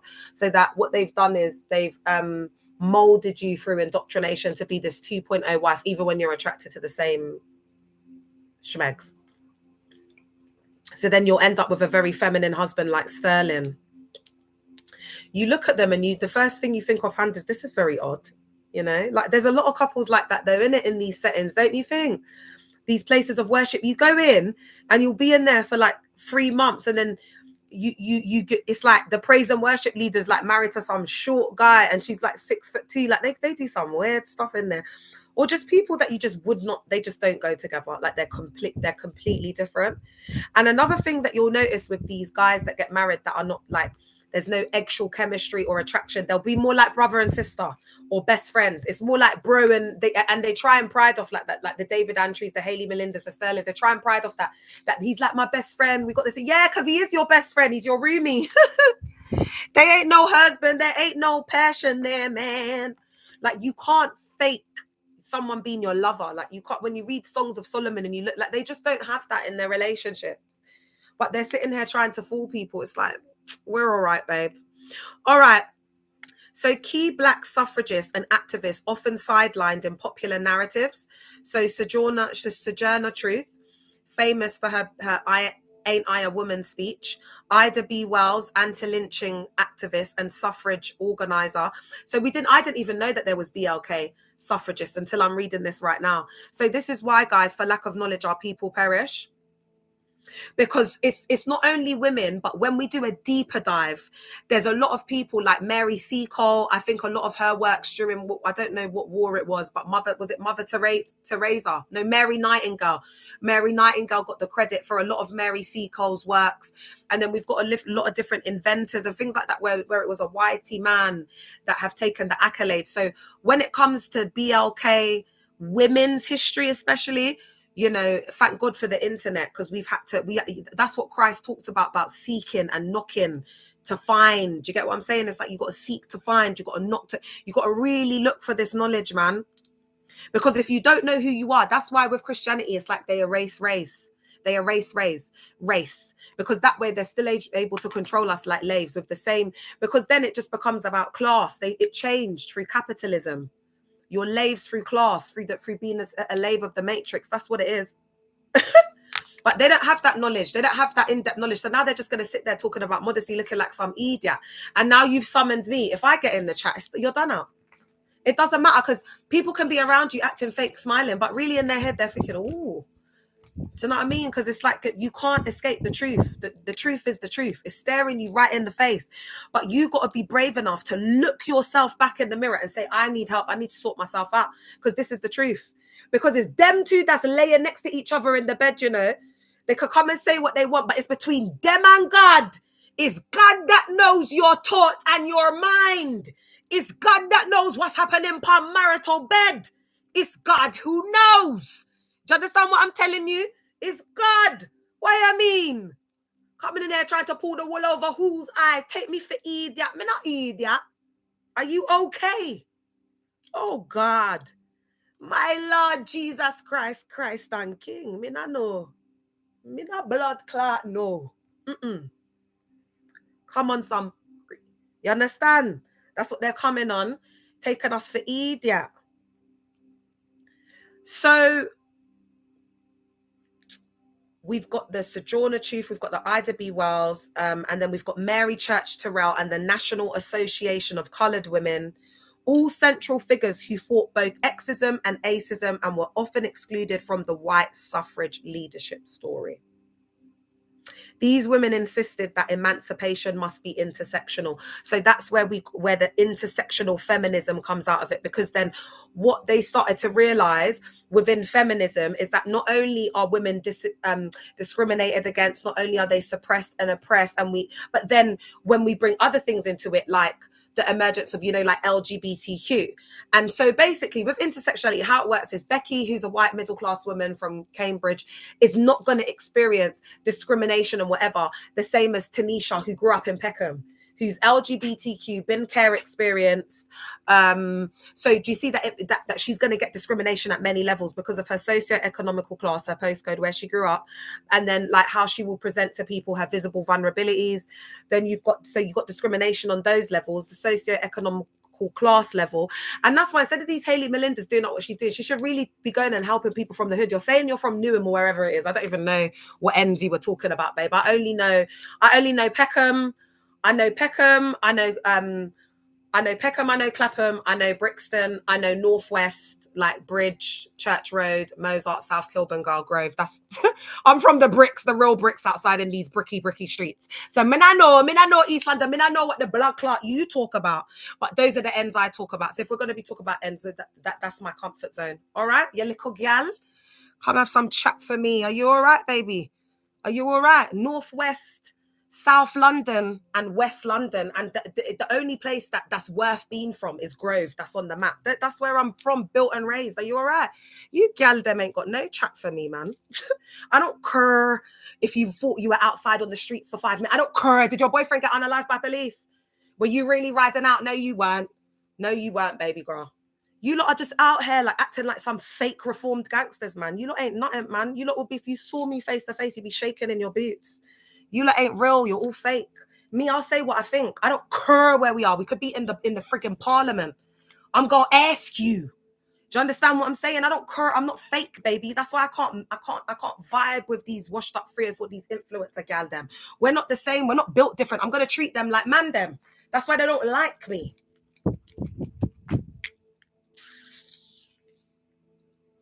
Hey, Kiko. Then we've got the 20th century wave. So, all right. So then do you see how the intersectional feminism was birthed? So they like to demonize it, but it's because a lot of those women were not getting the credit. Like the Mary Seacles, because Thingy Nightingale was a whitey woman, she got the credit. Hey, girl. And there were things like that happening. So the feminist movement, it then grew into, okay, intersectional feminism. And I think it was Kimberly Crenshaw. Does anyone know? If my memory serves me correctly, it's a BLK woman anyway that came up with the intersectional feminist theory. All right. So, and that's why I describe myself as an intersectional feminist, because as a BLK woman, it really does resonate. And I can't deny that. That's a deeper dive into it. And I feel like that resonates with me more. So then, and I'm talking about women's rights if you're just joining, because I'm breaking down how they use the modesty culture to just break down women, and they are tearing down centuries of women's rights and advocacy work to break down these patriarchal EVIL systems. My argument is the Breeny Lees and washed up 304s want to come and sit on here and dictate to everybody this, that, and the third. But they wouldn't be able to sit down in their tight modest dresses or do up any type of modest fashion brand if it weren't for these gal them that they would have been saying weren't modest. They would have been saying they should stay in the house cooking and cleaning. Do you see what I mean? We've been fighting these type of 304s since the beginning, since the dawn of time. Do you know what I mean? They're enablers. They're enablers. They'll cover up their pastor like grapists. That's why Hayley Melinda's pastor is Toby Ariomi. It all makes sense. It all makes sense. That's all we need to say. So we've got the 20th century waves: labor, legal reforms, birth control access, workplace rights. Then we had the second wave of feminism, which was the 1960s to the 1980s. And there was huge gains in rights with this, but persistent structural inequalities remained. Like even to this day, I think the pay gap is rising, but women, there's still an equal pay. And there's still women, you know, like things like women winning court cases. When you look at case law, like this is what's led to certain rights and stuff, because, you know, like women getting laid off work because they're like big CEOs or whatever, or women being disproportionately targeted as not given certain roles because they're a woman and they might have kids and they want them to be a man so that they won't take certain leave off and stuff. So, you know, that's where intersectional feminism comes into it, because we're looking at discrimination on so many different levels, and that includes, you know, like the gap in like certain like CEO, like high paid positions, and, you know, the pay that women get and things like that, and the discrimination within these male dominated workspaces. Like there's been a lot of SA like harassment cases that have gone to court and women have won them, etc. Okay, so there's a lot that's changed. There's a lot that's changed with time, and it's taken strong women, revolutionists, to break the mold and say, no, I will not let you objectify me, like Queen Vashti that they demonize. I will not allow you to do this. We take a stand and we say no. And it's always the women. It's always the woman coming and saving their ass. It's always the woman saving the world, man. So why this matters? The ability of women today to vote, stand publicly, run ministries, you know them ones, run your blood clot ministry, is because of the women's rights. Not because of your birther, it's because of the women's rights. Yeah. Because you do realize that the church just shift and shape. They're like chameleons, just with the time. Whatever the rhetoric is, now you're seeing them move more towards healing, and they're trying to do all these things. You know, they move with the world. And then they do up us versus them. They slag off the world. They isolate everyone from it. They demonize it. And then they recreate and repackage what the world is doing, and they sell it to vulnerable people like the Hayley Melindas. It's terrible. So when modern women use the language of modesty to silence other women, they erase and dishonor decades, centuries of activism, and they weaponize a right that was hard won to protect an unequal status quo. So when you see these gal them like Breeny and whatever, they're not just sitting there talking.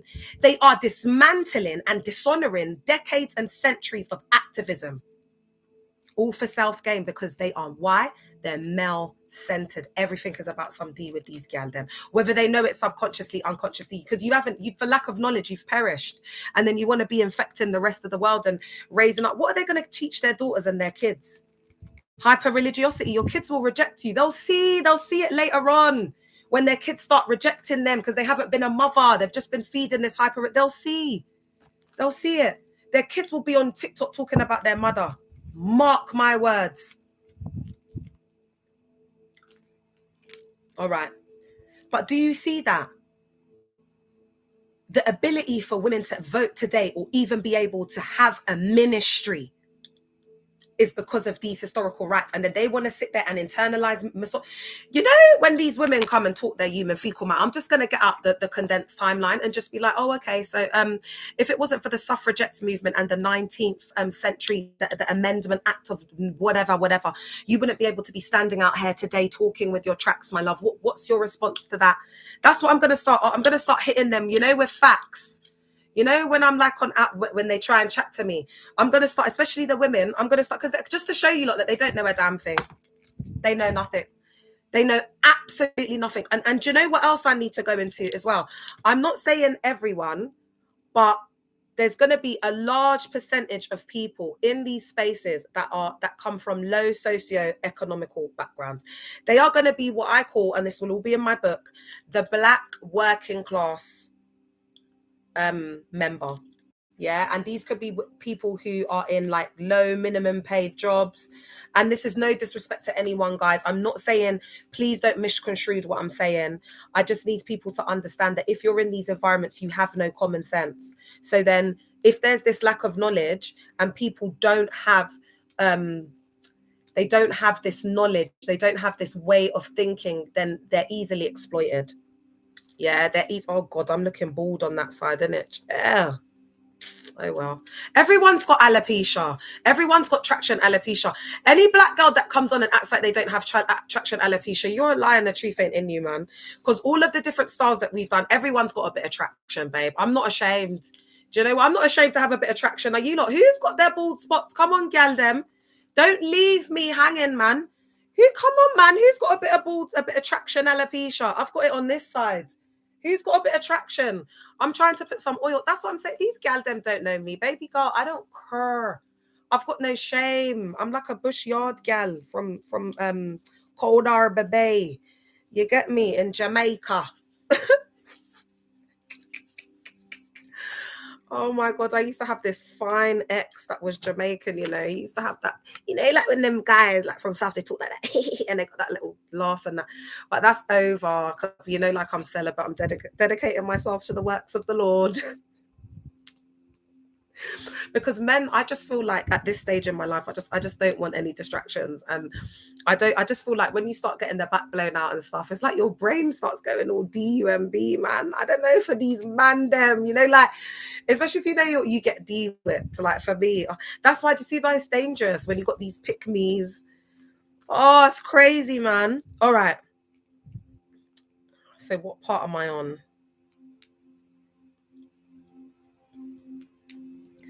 So the undertold layer. I think we're coming towards the end now. We've got a few more points. Again, if you guys want to ask questions, are you lot still up or should I go? Are you lot still on it? Oh my gosh, it's 12:34. What are you lot telling me? Should I keep going or should I come back tomorrow?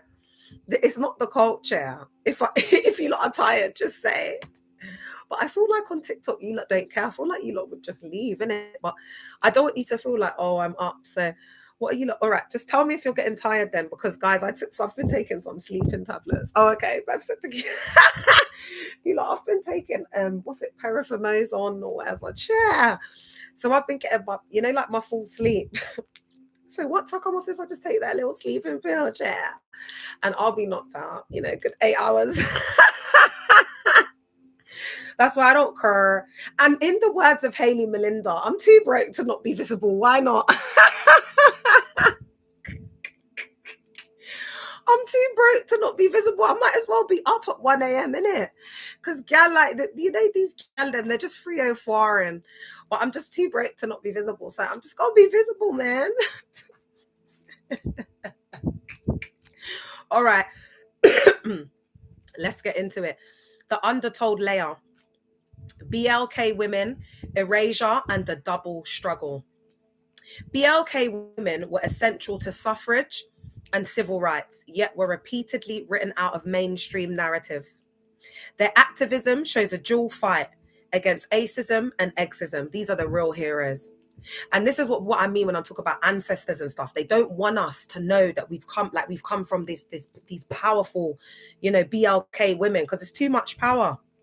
They want us to just forget about ageism and forget. And it's not, you know me, I'm not trying to make it about race, but we do need to bring this in for intersectionality, because there's a lot of ageism in the church. There's a lot. So their activism shows a dual fight against ageism and sexism, which is crucial context when we call out men and women in religious spaces who silence or dismiss women of color. Ida B. Wells and Mary Church Terrell marched, organized, and risked their life and their liberty. Their presence is a rebuke to any modesty rhetoric that excludes or silences racialized women's experiences. Evoking modesty while erasing these histories is the height of hypocrisy. And guys, I'll keep it real. Does anyone, the Ida B. Wells is ringing a bell and the Mary Church, but I need to refresh myself. Oh, Noah's got a cat. What's your cat called? So I think I've been wanting to do this for ages, kind of talking about not just only the BLK women, but just women, because I think that I really do want to unify us, but there will be a part within the post which will then look at the undertold layer, which is the erasure of the double struggle of the BLK women throughout history, okay?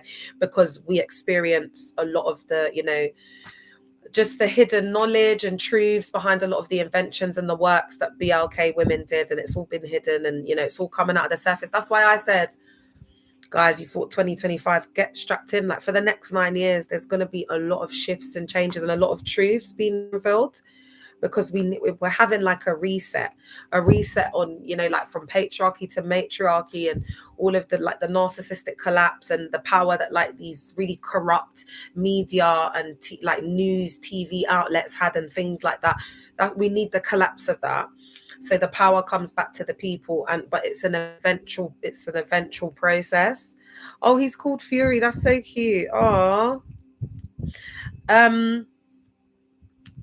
So biblical and textual erasure. How patriarchy rewrote the sacred story. This is important, guys. So early Christianity and women. Historical scholarship shows that early Christian communities included active female leaders, deacons, apostles, and patrons. Lydia being one of them. Oh, I've just lost it. One moment, please. Prophetic figures, e.g., the women in the Philippian church. Junia, mentioned in Romans 16:7, debated but increasingly read as female by scholars. And women like Phoebe, called a deacon or servant in Romans 16:1. And over time, institutionalized patriarchy sidelined women's roles, and a narrower clericalism developed. So again, that's why you just have the all-male priests in Catholicism. And also, you know, I want to keep it in the lens of the canon Bible, so it's more generalized, because if we get into the Apocrypha, it might just get a little bit confusing. But there are more, there's a stronger presence of women in the apocryphal texts, and also within the Gnostic texts. So if we want to learn about our history as women and what they did, we now need to go into what they call forbidden texts. Oh, because it's forbidden. It's forbidden to read a gospel from a woman. God forbid. God forbid we read Mary Magdalene's gospel. Sinner, get behind thee, Satan. Come on, guys. Patriarchy. So patriarchal. It's reeking of patriarchy and misogyny. Come on, guys, you've got half a brain. That's why I said when a woman sits down and you want to be talking about emancipation and freedom, but you're religious and you're married to a narcissist, all right, babe, in your own little dream world. And you see with these religious gal, then they'll have a husband that allows them to have a bit more freedoms. That's why they married the man. It's not, they don't have that power. It's because they've got a husband that lets them do what they want. That's the only time you see certain religious women, especially from the other side, being a bit more free. Like you might see them have a social media presence. It's because of the husband. Again, male dominated. All of the Abrahamic faiths have that. The male dominance, that they have these patriarchal systems. It's a hard truth to like a hard pill to swallow, and it is a hard truth. It's taken me a while, so that's why I do need to, like, I'm just here to share knowledge. You take what resonates and you leave what doesn't, because there was a time I've just kind of accidentally slipped into this because I've been drawn out. So now I have to program myself with like feminist theory, intersectional feminism. I have to quickly program myself, because the route that these galdem are going down, I've got to take it deep. So I've got to program myself with all of this like women's rights stuff, because it must have advanced so much since when I last studied it. So over time, but then the beauty is I've got people in the collective who have the knowledge as well, that have been deconstructing around this topic for longer than me. So that's also a strength that we have in the collective, that when we come together, it's a broader think tank of knowledge, if you like, where it's just like a think tank of very great thinkers. So there'll be people that will message me and, you know, be able to talk through my thoughts with me, etc. Very educated people. I'm very lucky to have in the collective. So over time, institutionalized patriarchy sidelines women's roles, and a narrower clericalism developed. Lost or suppressed texts, I can never pronounce this, non-canonical texts, e.g. Gospel of Mary, gospel traditions about Mary Magdalene, were marginalized and often portrayed as suspect by later Orthodox authorities. The sidelining of certain texts and voices helped canonize a male-centered leadership narrative, because they just silenced and dashed and said they couldn't authenticate Mary's works, but they could authenticate Paul's. And isn't that very, it's very telling, that they couldn't authenticate Mary's works, but they could authenticate Paul's. And now what we're seeing is this like Paulism. Like most of these churches in these spaces, they worship Paul. There's this idea, like they're more churches of Paul than they are of Jesus Christ. They emphasize more on the teachings of Paul's works that didn't meet Jesus a day in his life, which is Paulism. And I think that they've done that because I think Paul's works fitted the patriarchal misogynistic narrative that they were trying to do with the putting together of those works. The Mary Magdalene's gospel is more about like that, you know, it dispels all of the stuff around sin, because that's how they're able to like control people and things like that. So that's why they've tried to silence it. And also conveniently consuming substances comes up, guys, because if all the women started, once a woman's exposed herself to that Mary Magdalene gospel and exposed herself to like divine femininity, she's never the same. It's like a rebirth. And it's like men do not have any power or control over you. The narcissistic patriarchal systems. And this is why we're seeing the collapse and we're moving into matriarchy, because women don't want men now. There's nothing that they can offer. Like now it's like, you know, it's a blessing to have a woman, and they need to understand, they need to treasure us. They need to understand everything that a woman brings. And they need to know that it's not just going to be that easy to get a good woman now. It's not that easy. You know, so it's like we've become like, you know, like the prize again. They have to value us. They have to work hard for us. These men need to go and sort themselves out, because they know they're not going to get a decent woman if they're not doing anything for themselves. The best thing that could have ever happened to us was the rhetoric of dusties, brokies, pick-me's, all of that whole rhetoric from, you know, sprinkle, Shira, like all of that is what has saved the day, because these men were stepping all over us, walking all over us, treating us however they want, dashing women, doing whatever. And now the women are standing up and saying, oh no, actually I'll pass. Now I'm celibate. And ladies, I believe that every woman should experience celibacy. Do it for yourself. I believe every woman should experience, like, do a year of celibacy as self-love. I would never package it or contain it into any type of like self-love practice, workshop, whatever. But my advice to you as like a fellow survivor would be, whether male or female, not making it like genderless, is have that year of celibacy. Like pour into yourself, like really allow yourself to heal, and just not, because there's something about schmegs, like when you let someone else come into your energy, and I don't fully understand it, but one thing I do understand is that I change when that happens. And so it's like that thing of checking my phone and wanting to know where a man is and all that. I just don't want that. It's like that stuff's beneath me.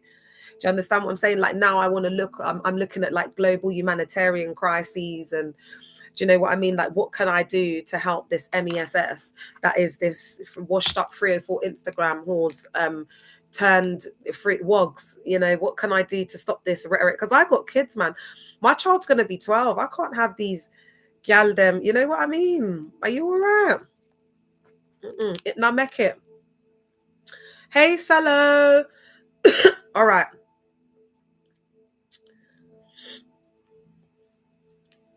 Okay, so we're on the lost and suppressed texts. The sidelining of certain texts and voices helped canonize a male-centered leadership narrative. Scholars argue this process was partly political. Canon formation included choices that reflected power dynamics, not purely spiritual truth. So again, you know, where we've got the KJV, we know that was because of the religions, what else, because I'm feeling a bit tired, but you know, the imperial, like the wars to settle things, and so there's a lot more, you know, that goes into it, rather than, it wasn't just purely on spiritual truth.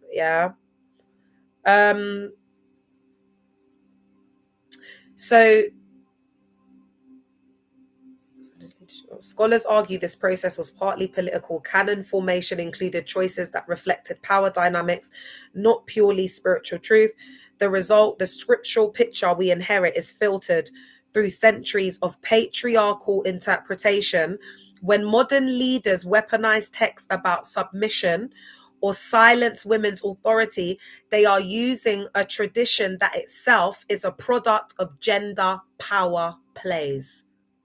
There you go. Women, please educate yourself. Please, please, please, please. Even if you just start with just engaging with some of my content. And again, this is ChatGPT, babe. I'm not trying to take any of the glory. I ask it questions. ChatGPT gives me the info. Anyone can do it. But what I'm saying is, it's like bite size. I've already done it and put it into content, and it's up there. So I'd say engage with it, because it's quite hard to understand. But you've got to get educated. You've got to educate yourself.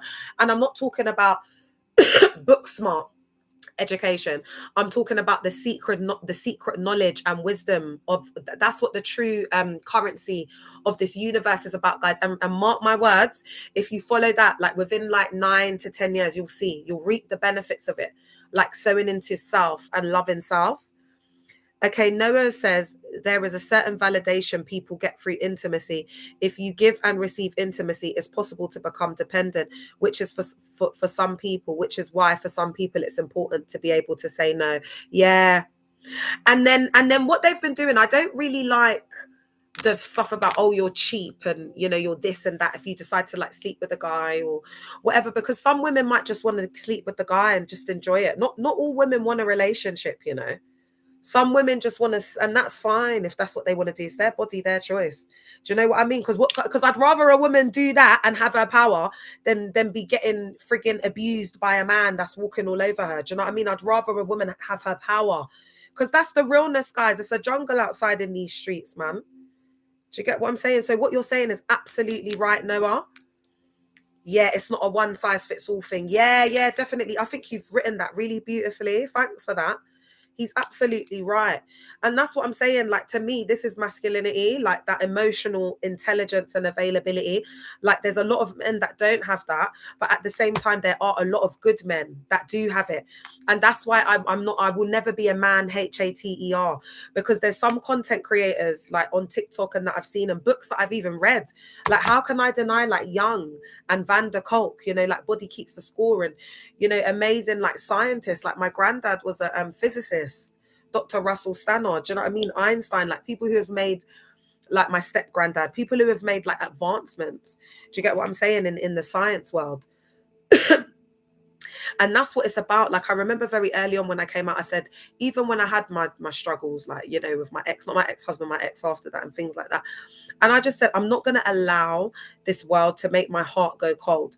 And also, if I HATE men, then what that does is that makes there be an unbalance within self, because that yin yang, I have both masculine and feminine energies.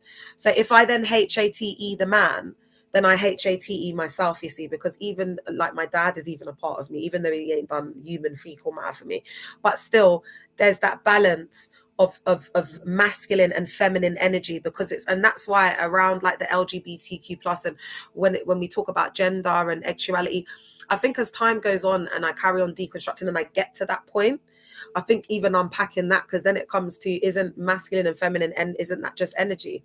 So again, I think as the time goes on, as I'm healing and I'm deconstructing, there'll be a lot of different topics, interesting things that I'll be exploring. Okay.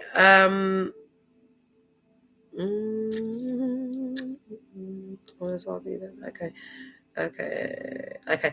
When modern leaders weaponize texts about submission or silence women's authority, they're using tradition that itself is a product of gendered power plays. So I read that, but I think again, it's just showing that they can use tradition, they can use the ancient authority through misogyny and patriarchal rhetoric and ideologies, and then they can do up that very gendered power play. And that's why people are getting abused in there. Thank you. I get really disappointed when I see women making fun of men for their appearance or things like that, and they call themselves a feminist. It just sets us all back. Oh no. Yeah, I get where you're going with that, Noah, and I don't want to brand all of the feminists with the same brush, but I think one of the reasons why I haven't just branded myself as a feminist per se is because, number one, I don't like titles. Number two, any type of rhetoric or ideology that could turn into an NRM, new religious movement, I'm very wary of. However, I do accept that feminism has been absolutely crucial within society, women's rights, the advancement of that. However, you know, like anything, you will get radical, new religious movements, high control groups, like cultish groups and behaviours within anything, because, you know, there's political strands within that, isn't there? And so, again, it takes us back to the character.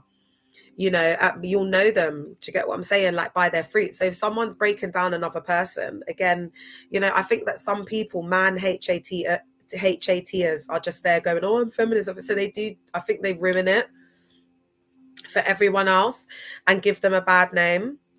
But I do think the concept of feminism and intersectional feminism, everything that it stands for, is absolutely crucial. But again, like, are you really about that? If you're going to go and, you know, do that and break someone else down, then not really. I'm not going to lie, though. I'm not a feminist. I'll talk about anyone's appearance any day, child. Eye for an eye, child. Eye for a blood clot eye. Do you know what I mean? If you gonna come at me, I'm gonna come at y'all ass. I don't care. Hey, Eco Fortunes, I don't care. Eco, I am going to message you as well, yeah? It's been crazy.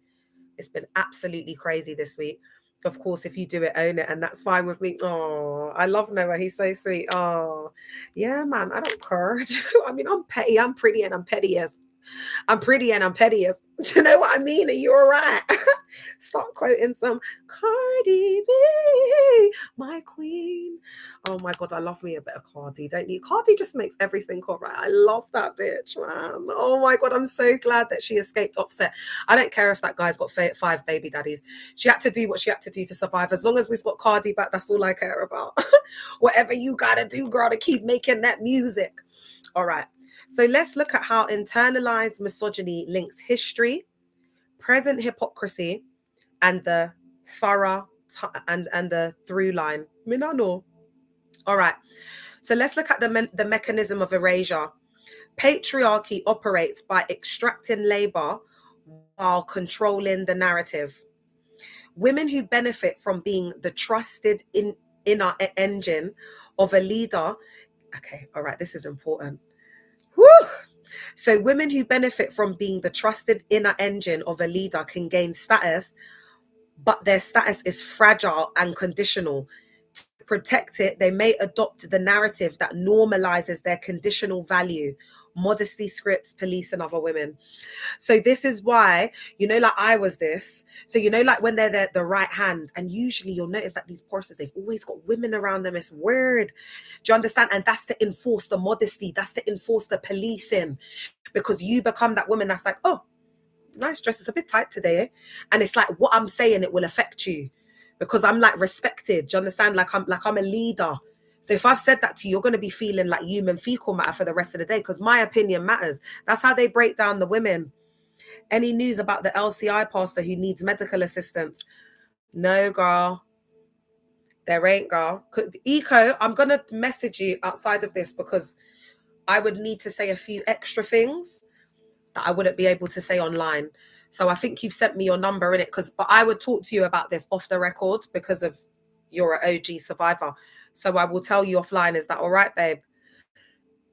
But anyone who wants to help the pastor whose leg might be amputated because Dag's not giving him medical assistance, you can reach out to Kwame Ampofo on Facebook. He's a survivor, and you can, you know, give like support or monetary finances or whatever it is that you can do to help through Kwame Ampofo. It's really sad. They just drained out that girl. If I had it, I would share, but I really don't. So bad at the moment. But that's what they do. They just discard people. It's crazy, isn't it? And then these gal them have got their name in my mouth, but look at the time and I look great. You know what I'm saying? Like, that's what it's about. You know what I mean? Guys, don't watch what they say. Look at them. Like, do you look like you got shmoney? Because you can have money. Like the richest guys that I've been around, you can't see that they're wearing branded stuff. They'll be in like a t-shirt, but that t-shirt got them £600. They got it from, you know, like Sloane Square or some black plain t-shirt chair. But they will always look groomed and together. Evening, someone from Caris Cult approached me today. I saw the name on the clipboard. What? Oh, yeah, Caris, they're busy, boy. They're out in these streets. I feel bad for them though. I don't think they're recruiting like they used to, are they? Poor David. So now he's got to start charging the young singles, £170 for a Valentine's dance. Can you imagine paying 170 for a Valentine's dance? Oh my God, my Alex is going to be there as well. I've had to let it go. I've moved on. But any day he's ready to come back, I'm here and waiting because I'm loyal. These hoes ain't loyal. Sorry, that was a bit inappropriate because we're not supporting Chris Brown, are we? But I just wanted to say that whenever Alex is ready to come back, I'll be here and waiting. All right. So let's look at how internalized misogyny links history to present hypocrisy, the mechanism of erasure. So patriarchy operates by extracting labor while controlling the narrative. I've read this, innit? Women who I've read this. All right. So women are like this trusted inner engine of the leader and they gain access. So it's transactional because she's close to the pastor. She gets to be in the certain meetings. She's finding out information before. And when you see the gal, then you know that the pastor's not far behind. So it's like a status that they get, but it's fragile and conditional. And to protect it, they have to adopt the narrative that normalizes their conditional value. So this will be breaking down of women, reinforcing whatever the pastor says. So if that's breaking down women, policing women, whatever, even if they know it's wrong, even if they know the pastor's essay, and even if they know that the part, because more time in really extreme examples, it's been like the warlock and his little coven, and then he's been sleeping with all the women there's been a cult like that. So the moral paradox, they cite scripture and speak as if defending tradition. So this modesty thing, they need to defend it, like this and that. They're under attack. When in fact they are protecting a power arrangement that depends on their labor and silence.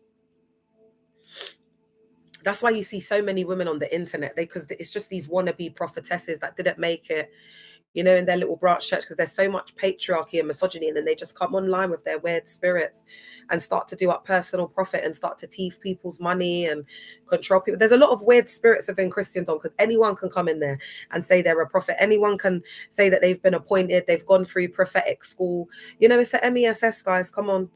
You've got to wake up. I hope people are waking up. But there must be a reason why I'm on here and why these days have been like this, like so that I can be on the lives. Is there anyone on the live right now where me being on live, because I've got to shut in these 3 days, because this would really, really encourage me. But don't comment if it doesn't resonate. But is it basically what I'm trying to say is these next 3 days that I'll be shut in, is there any meaning for people? Like, is there anyone who's like been particularly locked in, where I haven't been doing the lives as much, and you've wanted the lives more? Or I want to see if this is like an energetic pull, or if this is, guys, what I'm saying may not make any sense, but if it does resonate, please comment. I know that a lot of you can't really comment because you're on different accounts and whatever, but if you're able to, that would be great. All right. All right.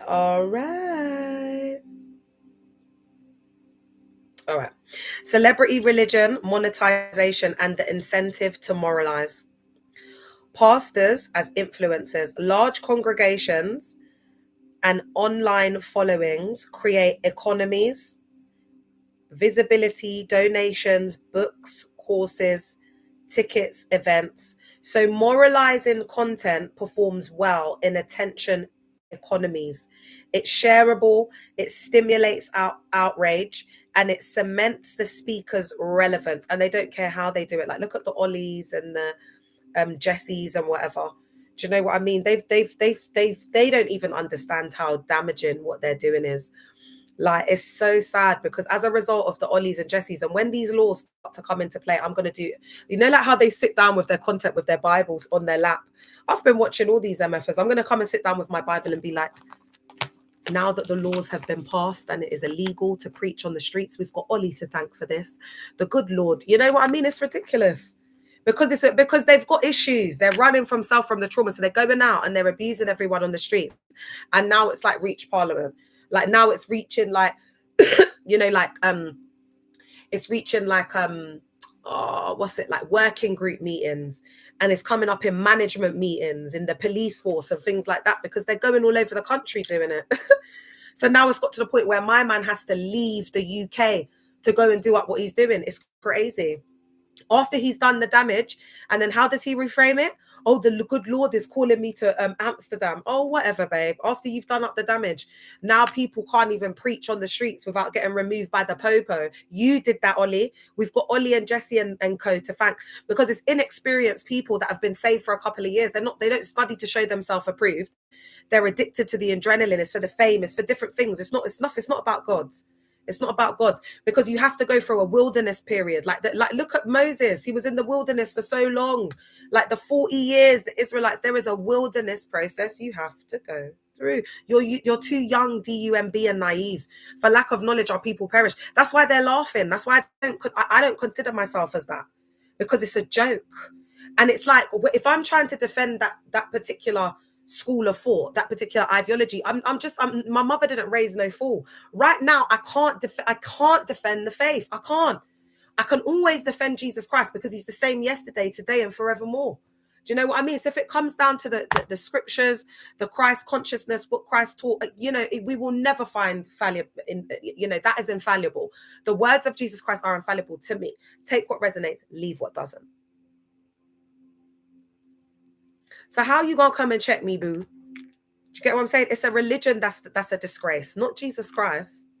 Jesus Christ is not. All right. So oh God, where am I, guys? Oh my gosh, I don't know where I am. Okay, all right. So we're on the last bit now. All right. So this creates incentives to produce clear moral binaries: modest, shameful. So it's like, I'm gonna do up. Oh. Screen Box Daily suggested co-hosting with JB. Oh, is JB on? But he hasn't requested me. He might not want me to be in his live. If you're at Screen Bites Daily, if you want, tell him to request me, because I don't mind. All right. So again, but let me just finish this though, because I just want to finish this bit, so I've got it recorded. So they may double down on simplified moral rhetoric because it maintains audiences and income.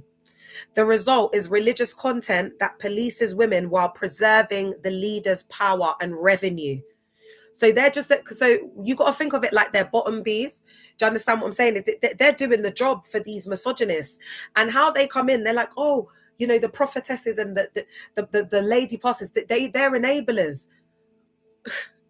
So they confirm and validate the rhetoric. That's why, if you notice, a lot of these gallim that have been essayed or something's happened to them from the pastor, a lot of the time they've gone to the house or they've made themselves comfortable because the wife has been an enabler. Do you understand? That enabling thing is dangerous. It really does create a breeding ground for women to get ABUSE'd in religious institutions and environments. So let's look at the rhythm of betrayal. What this does to social memory. When religious modesty rhetoric is weaponized to silence women, two things happen simultaneously. Number one, it erases the memory of the political struggles, the suffrage, the civil rights, the labor organizing, because now the gal them can sit on internet and be chatting off their mouth. But without the suffrage, the civil rights movement, all of that, the women that you would have classed as not being modest, the women that you would have called rebellious and witches and whatever, they are the ones that if they didn't stand up and they didn't say, I'm not getting off this bus, or they didn't throw themselves upon horse, you wouldn't be sitting on social media to chat your chat today. So when they're talking, this is what you need to be thinking in your head when they're doing up modesty and hyper religiosity. Just look at that. They're mentally unwell, ladies. That's all it is. All right. That's all it is. That's how you got to look at them. Like they need help and they're covering it with hyper religiosity. That is the truth. Because you wouldn't be sitting there and it's like you've forgotten. It's like all of these gal them that do up modesty and whatever, they should be in their own bubble, like back to the olden days when they couldn't have votes, they didn't have rights, they can't buy homes, they can't work, they can't get out a bank account. All the greenies and the sashas and all them gal them, they should all go back to 1925. Secondly, it reproduces the very gender hierarchy that those struggles try to dismantle. This is cultural theft, taking social rights and using them to enforce inequality. They further perpetuate these patriarchal, hypermasculine, EVIL misogynistic rhetorics. It is the most cynical form of conservatism. preserve the appearances of tradition while subverting the historical project of liberation. These women are enablers. They're setting us back centuries. When you see these kind of women, shut it down. Shut it down. Shut down the rhetoric. Shut down the modesty rhetoric, the modesty culture rhetoric. Modesty culture is great culture, on period, point blank. Shut it down, guys. Let's look at the righteous rage. So I was asking ChatGPT, like, I feel anger, and it's holy anger. It's a righteous rage. So let's explore why my anger is valid. So ChatGPT told me, your anger is not merely personal grievance. It is historical righteous rage. The type of rage that got these women to rise through the ashes, the type of rage that made women say no, the type of rage when women were objectified and it would have even meant losing their lives. They stood up for what was right. There are women that threw themselves upon horse, the suffrage, to unalive for our freedom so that we could have the rights that we have today. And when I see women ignoring that and dismantling that because they're airheads and washed up 304s that still want to have validation within this particular group, I won't allow that to happen. Not to appease your own desires and because you want to sell a handmade looking tail dress under Saint Mode. I will not let it happen. I'm sorry. I'm going to come in and you know, I know they've got loads of views and a lot more of a reach than me and whatever, but I don't care. I'll just sit here and keep talking. Eventually someone will hear me. And it's not about everybody. It's about the right people hearing me. Women whose bodies, labor and voices are policed inside religious spaces are living under a system that borrows women's rights to sustain itself and then punishes women for having those rights. So it's like they want it to be like the biblical days. So that's why they strip women of all their rights in there. We're demonized. They got the Jezebel. It's very old school, very archaic. That is the theft of agency and history. Naming the anger is a form of historical justice. It refuses the complacency that allows erasure. Use the anger to expose contradictions publicly. You are benefiting from rights we bled for. You cannot use those same rights to take away dignity from others. I'm gonna repeat that. So basically, you know, these are just contradictions. They're contradicting themselves. So anytime these gal them sit there to open their mouth to start talking about modesty and a gal, if you wear a bikini, then you're not the Christian and this and that, and they're just talking human fecal matter. Because what these gal need to understand is and I will break down the historical timeline, because even you didn't have no emancipation in the church either, sweetie. All right, my loves, it was because of the laws, it was because of the women, the activists and the suffragists that you even have these rights upon church, because you wouldn't have it if it was based off the malignant narcissist that you're leading. All right, my darlings. And I'm going to just, you know, this is why I said, like, you know, are you ready? Are you ready to throw your hat into this ring? Hi, Ella. Are you ready to put your hat in the ring, girl? Are you qualified to put your hat in this ring? Are you qualified to be talking on? Just you lot, just do up what you're doing up, but do not come for the women in the world. Don't be talking on terminations, because you're not qualified. You can't chat on this. Don't be coming and talking about modesty and women's rights. You can't chat on it, because you're our enemy. You're here to dismantle centuries of work and, you know, advocacy work and women's rights. We don't want that over her. Just keep your beak out of it, because you don't have the knowledge, baby. You're going to come and do more damage than good. So if you know what's good for yourself, just stay silent. Remain silent. You're the gal dem that Paul was talking about. Remain silent. For even when a fool is silent, he's considered wise. Just remain silent, ladies. Just remain silent, gal dem. Remain silent. That's what the scriptures tell you to do. So I want these gal them like the Breeny Lees and the Shasha Elises and the Hayley Melindas and any other of these washed up 304s that are to come, that are not yet here. You gal them are benefiting from rights that we bled for, and you cannot use those same rights to take away dignity from others. So go suck your mother dry, all right? Because you cannot take that away. The rights that we bled for, that we worked hard for, the same rights that I'm fighting for today. It's not in the same way, but it's the same thing. Oh, one of them has joined us. I'm sure you're connected, not interested. 2025. Hey, you little 304. Is it you? If it is you, I return to sender. Look, they just came off. Yeah, the energy. I return that. I just tapped into your energy. You lot are so silly. You lot ain't got no spiritual protection, no spiritual hygiene. The moment you come into my energy, that's it. It's activated. Y'all ain't got no spiritual power. You don't understand how the 5D and dimensions beyond that. You don't understand. You haven't got that esoteric knowledge. You don't have gnosis. You're out of your depth. Putting on tiger bum for my latest bug. Oh, you've got that variant. Have you got the variant going around? Girl, I've been unwell for months, chair. And then now I'm forced to stay in. There's a shut in, a lock in. So I'm going to be in my house the next 3 days. Oh, guys, please pray the intention that I'll clean my house tomorrow. Because if anything, I want to get this house cleaned. And I want to spend like a lot of stillness, like getting to do this book and just get into the pattern of it. It's dreadful, yeah. Oh, babe, just rest. A lot of rest. All right. So I'm going to give you some sharp takeaways as we start coming to a close, guys. You are only allowed to moralize you are only allowed to moralize because someone else fought so you could speak. So all of these gal them, they just don't have a leg to stand on, because when I start bringing, you know, like women's history and things like that into it, they just don't have a leg to stand on because someone else fought so that they could speak. What if someone is a calm, genuine child of Jesus, churchgoer? Are they still a 304 cult follower? Oh, suck your mother dry, you're getting blocked. You're trying to be smart with your EVIL energy. There's no love like Christian hate, my dear. I know you from a mile off.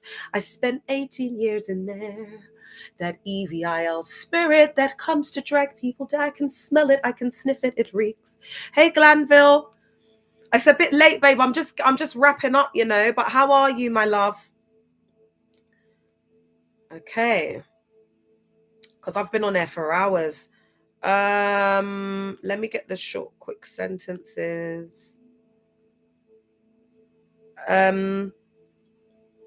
So you are only allowed to moralize because someone else fought so you could speak. Modesty as policing is a moral tool used to hide who really runs the organization and who never gets the credit. It's the women, especially the unemployed ones. If your doctrine insists women be silent, but your organization survives on women's speech and labor, you are a living contradiction. Because you're saying that women should remain silent and they can't be in leadership roles, but they are the machine behind the church cult. And they wouldn't even be released to even be able to do anything, anywhere, if it weren't for the women that came before them, the activists. Yeah.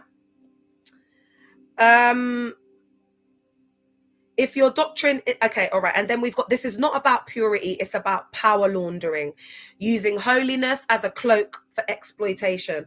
Oh yeah, we'll definitely catch up, my love. Using a cloak for exploitation. So they're cloaking it.